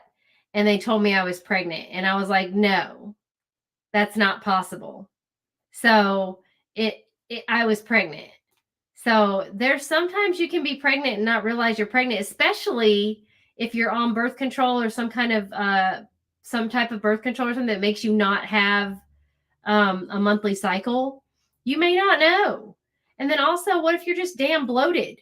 If you're bloated as all get out.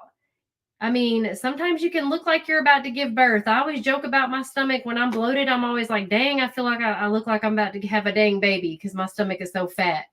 But I mean, and if she's a cheerleader and she has back pain, I mean, there's a lot of young girls out there, yes, that don't know. I mean, I didn't know.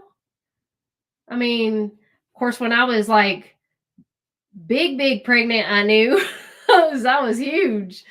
But I mean, some teenage girls are just like really small built, and some of them never show until it's too late or whatever. But I don't know. Her trial was supposed to be August 26th, and they've basically taken it off the docket altogether. Something about how it's her Miranda rights were read, something about HIPAA laws were violated, something about yeah, I don't know. Honestly, trial junkies, most men don't I mean, it's easy for a man to say, yeah, she knew she was, blah, blah, blah. Every body is different. We all experience things differently. So I'm not going to go there. I am just going to say, hell, I didn't know I was pregnant until it was like, I was pregnant. Okay. So it just, I mean, I wasn't having a baby by the time I realized it, but I mean, dang,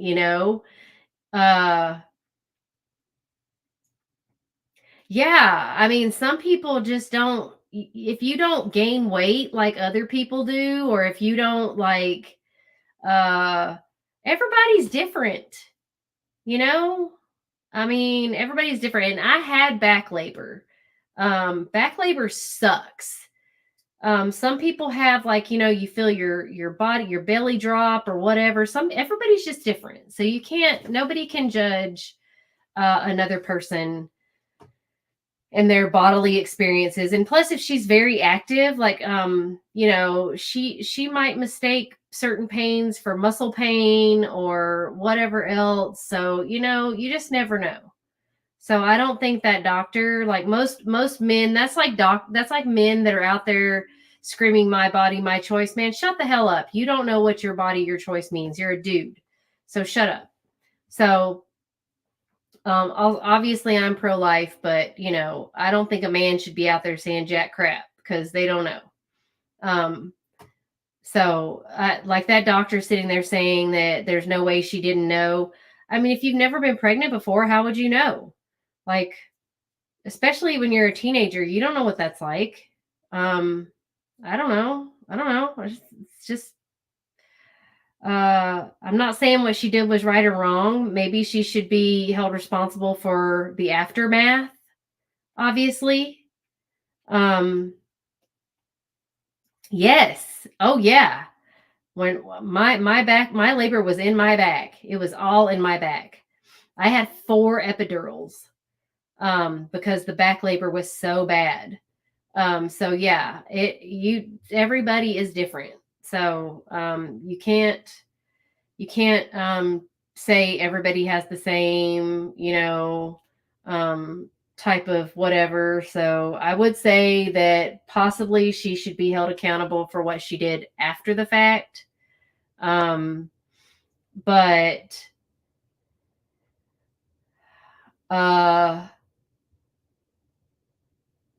I think she's probably not going to get anything because of the technicalities. Obviously, her Miranda rights, her HIPAA violations in the hospital room. And for the doctor to say there should be some sort of malpractice, that the doctor should have known she was pregnant by looking at her. I mean, look at the big shirt she's wearing. The shirt I'm wearing today is an extra large. I mean, if you're wearing big baggy clothes, I mean, how would you know? How would you and how rude, right? What if you guys were driving or riding in public somewhere and somebody was like, oh, when's your baby due? And you're like, bitch, I'm just wearing a baggy shirt.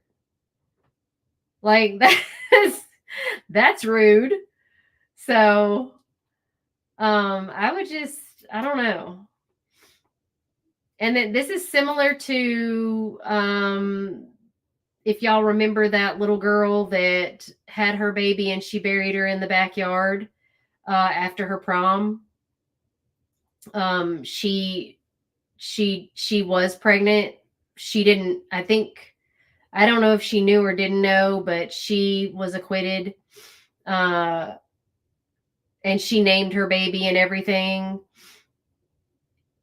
So the cramping or the pregnancy, trial junkies.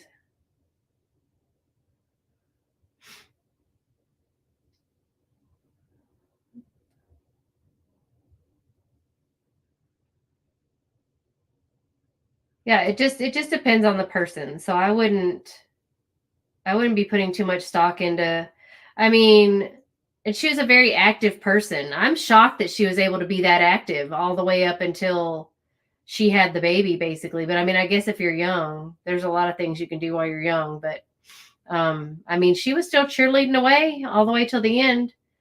Yeah. Pregnancy. Did you know you were pregnant right away? I mean, some people know right away. Some people just don't. You know, I mean, like I said, I didn't know. I was just going on about my life. Oh, ask if you were pregnant. Oh my goodness. Man. See, I mean, I mean, how could you, like, you wouldn't want to assume and say something like that. So that would be, I don't think that's a malpractice thing. I think that doctor's wrong to say that these doctors in this emergency room got it all wrong. I mean, I think was the right thing to do for them to take a pregnancy test. I don't think any doctor should assume that you're pregnant by looking at you. I mean, don't you guys still today going to the doctor? I'm freaking 50 and they still ask me, is there any chance that you could be pregnant? Or they take a pee test and I'm like, no, there's no chance in holy hell I could be pregnant. I am burned and tied and I've had an ablation and, no. But they still take a pee test. Yeah, I don't like his statement that that should be like a malpractice, that they should have known when she came in. I don't think that's very fair for him to say. Now, based on what happened, I don't think it would have changed anything, but it's very unfortunate the medical professional should have caught that quickly. I don't think so. It is surprising. It is very surprising. And again, that's the one part of this story that makes it so different than any of these other cases that unfortunately happen, is that this one is happening in a hospital. So when we come back, we've got more to discuss in all of this. And we're going to ask the question, and I think the doctor's got a pretty strong opinion on this. Did the hospital do something wrong here? She came in, she was triaged with lower back pain, uncontrollable. We were going to give her some PO meds, but the doctor said, no, let's just start a line on her. So we put her in there, gave her some pain meds. She was complaining, so about the pain, and we're like, okay. Then we checked her for pregnancy. She tested positive. So we're like, okay, let's get an ultrasound, make sure, you know what I mean? Then she told them that she needed to go to the bathroom. Was a reporter brutally murdered for digging too deep. His death was absolutely. While Lexi Trevizo is facing first-degree murder charges, she is suing the hospital.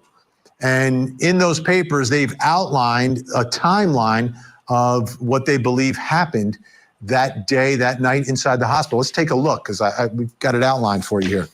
At 11:47 p.m., first, Alexi attended school and a 3-hour cheerleading practice, right? January 26th, 2023. 11:47, she goes to the emergency department complaining of back pain and ranks it 10 out of 10. It hurts. 12:05, she is seen by a physician and she says she's not pregnant and needed to have a bowel movement and informed the doctor she was on her period. Okay. 12:28, doctors begin administering morphine and lab tests are ordered. 12:51 a.m., doctors receive a notice of positive pregnancy test.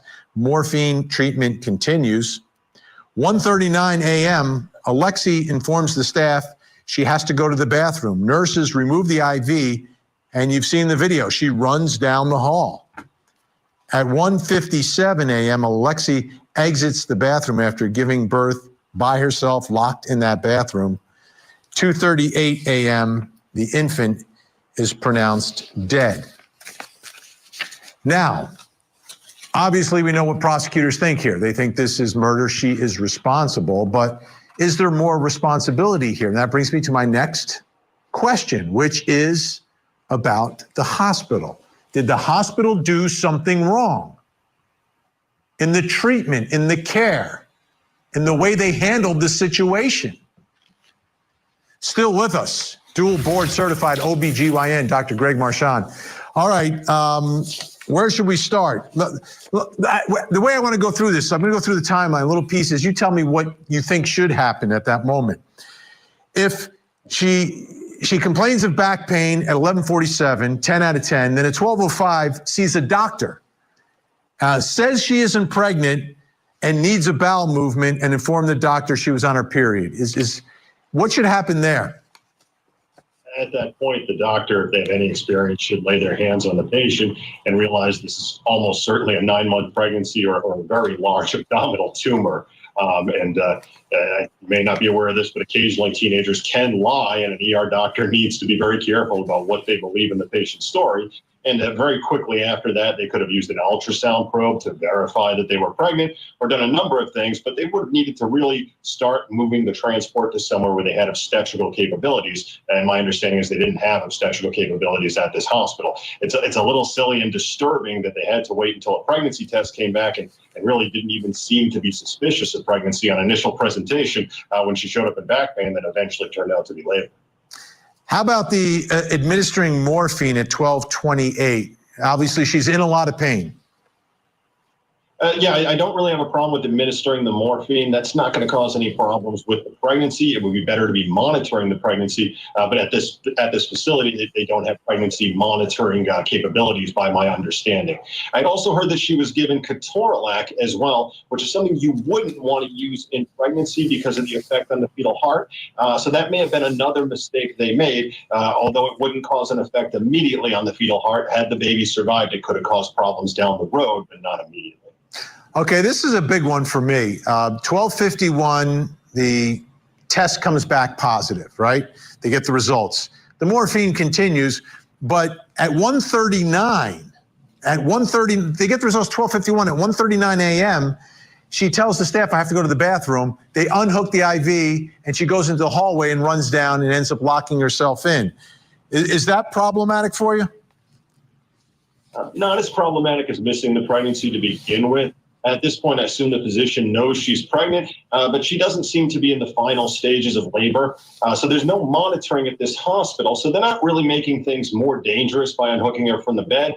And the assumption for the physician would be if this woman was suddenly in labor, any reasonable woman would call the call light, scream for help, or there's actually in most ER bathrooms a cord that you pull to say the nurse has to come in right away.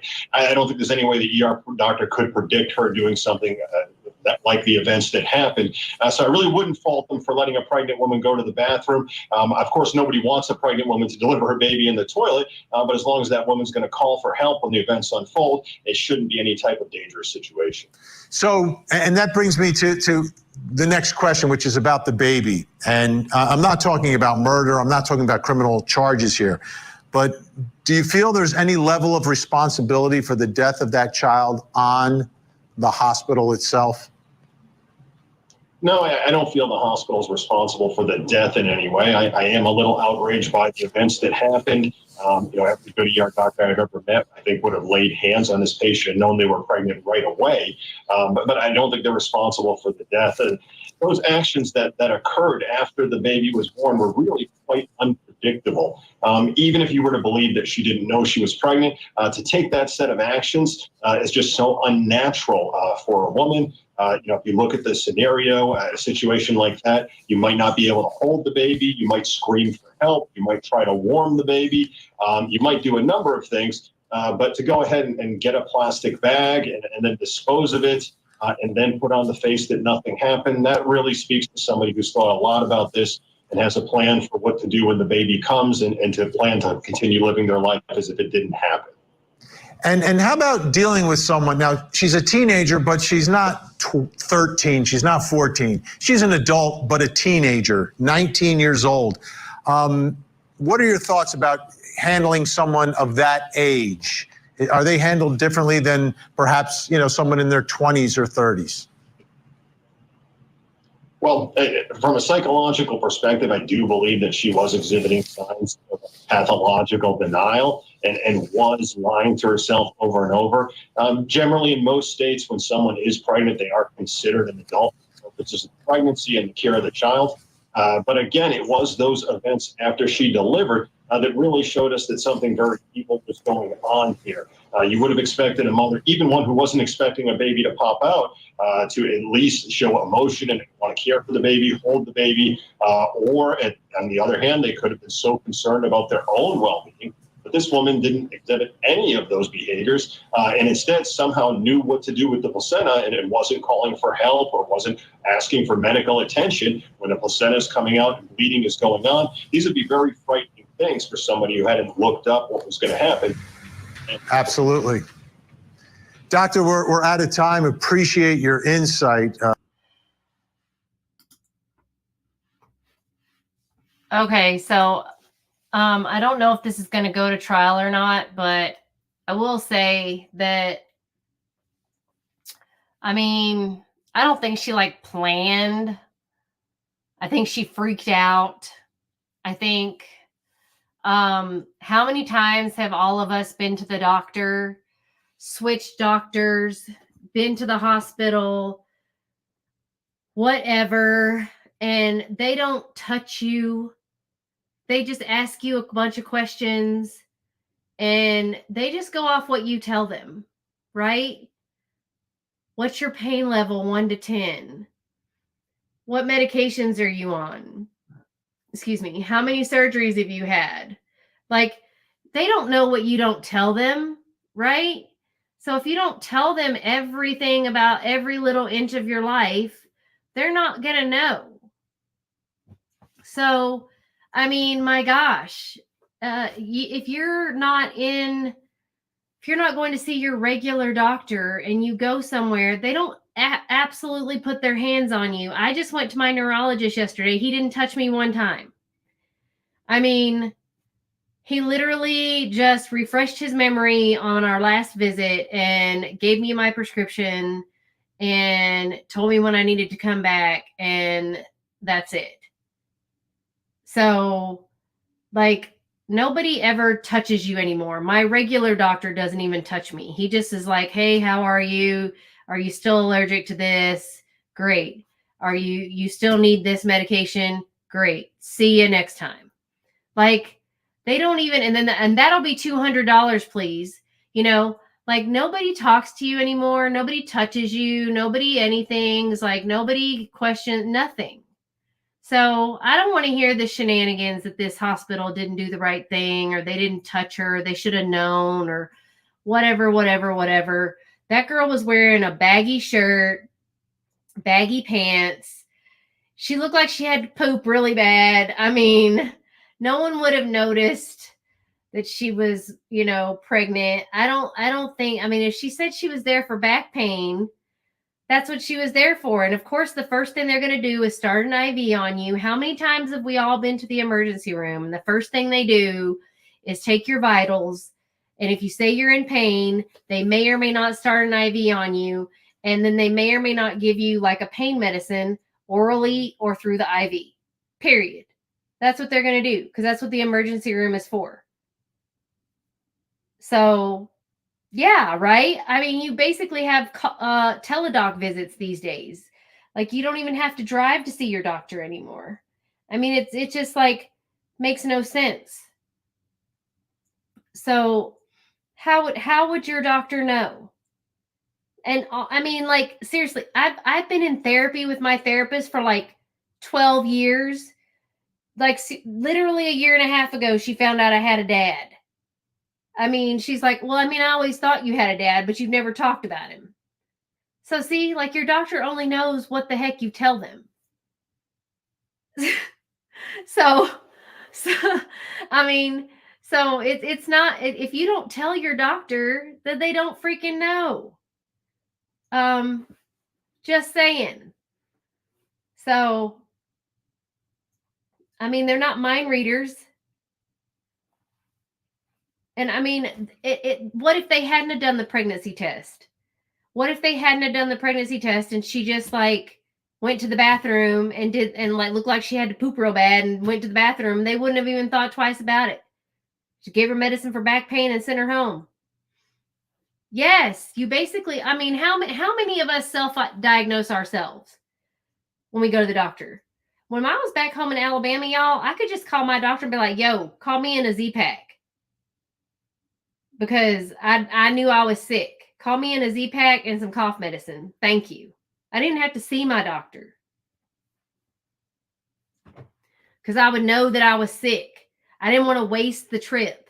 But now, since they changed and this is ever since we changed to Obamacare, all the doctors are having to work for hospitals now because there's hardly any private care doctors anymore. In case y'all haven't noticed that, in America, there's hardly any private care doctors.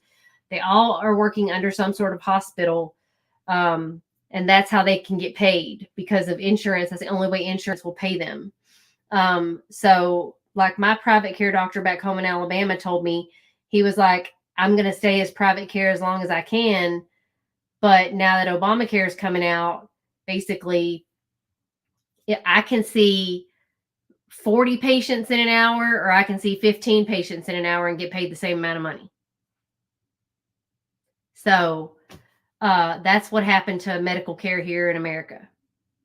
Just saying. So what I was asking you, Trial Junkies, is since you had to get that done, do you still go through the butterfly change?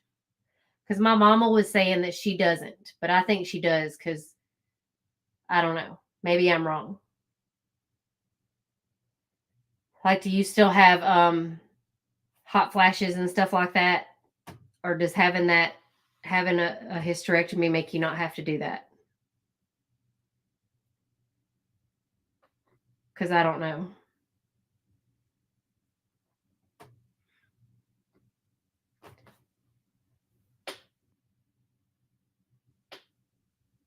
Do you have to take hormones and stuff? I mean, I'm just curious.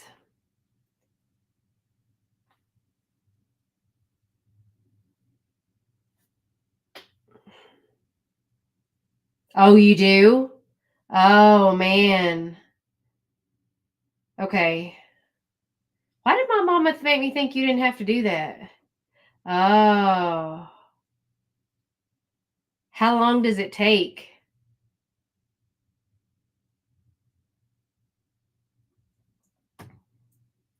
Y'all, our healthcare system is awful.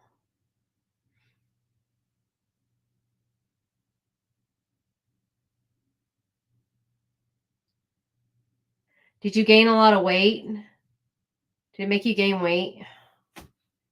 I hate gaining weight. I gained 30 pounds last year, and I've only lost 10 of it. It's making me insane. Yeah, how long does it, I mean, did it make you gain weight? I told my boyfriend he's going through menopause because he's unexpectedly gained weight. So I said, you're going through menopause. Like, how do you get rid of it? Why do all these movie stars who are like older, the older they get, the thinner they get, and they look better than they did when they were younger? Why is that a thing? I don't understand.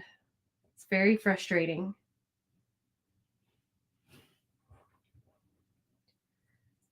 I don't like it. Yeah, like Jennifer Aniston, what the heck? How does she look better now than she did when she was younger? So annoying.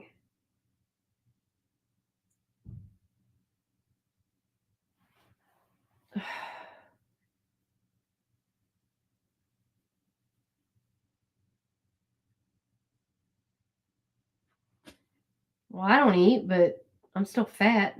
It's really, really frustrating.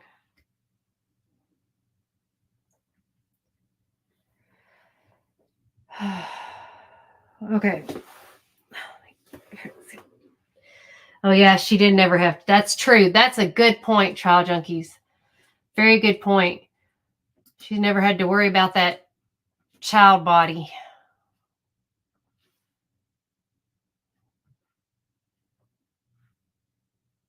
Very, very good point.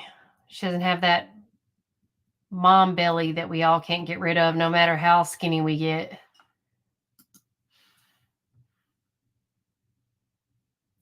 I do. I don't feel well. I'm in a lot of pain right now. Okay, so I think because tomorrow's going to be a half day for our jumper, Judge Jumper.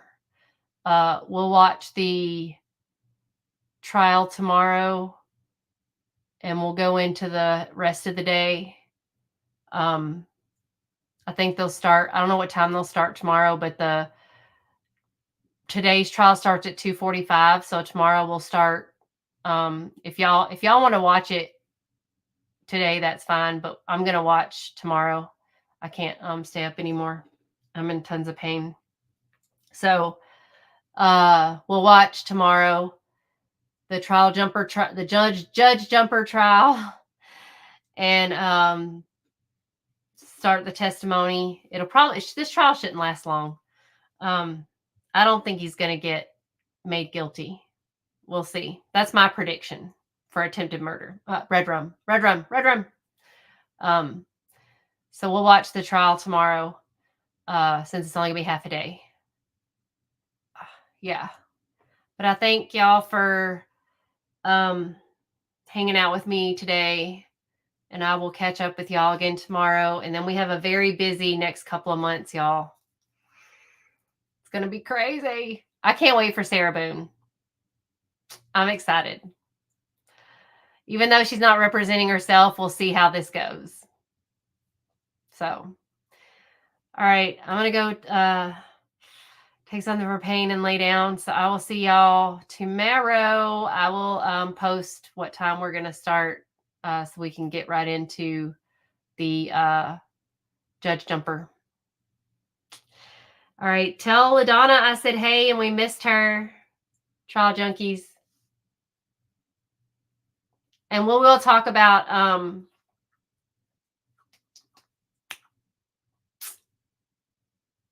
what's her name? Ellen. It is still going to be a circus. It's still going to be a circus. But we will talk about Ellen. Bye, y'all. Have a good night. Good day. Have a good day. I'll see y'all tomorrow.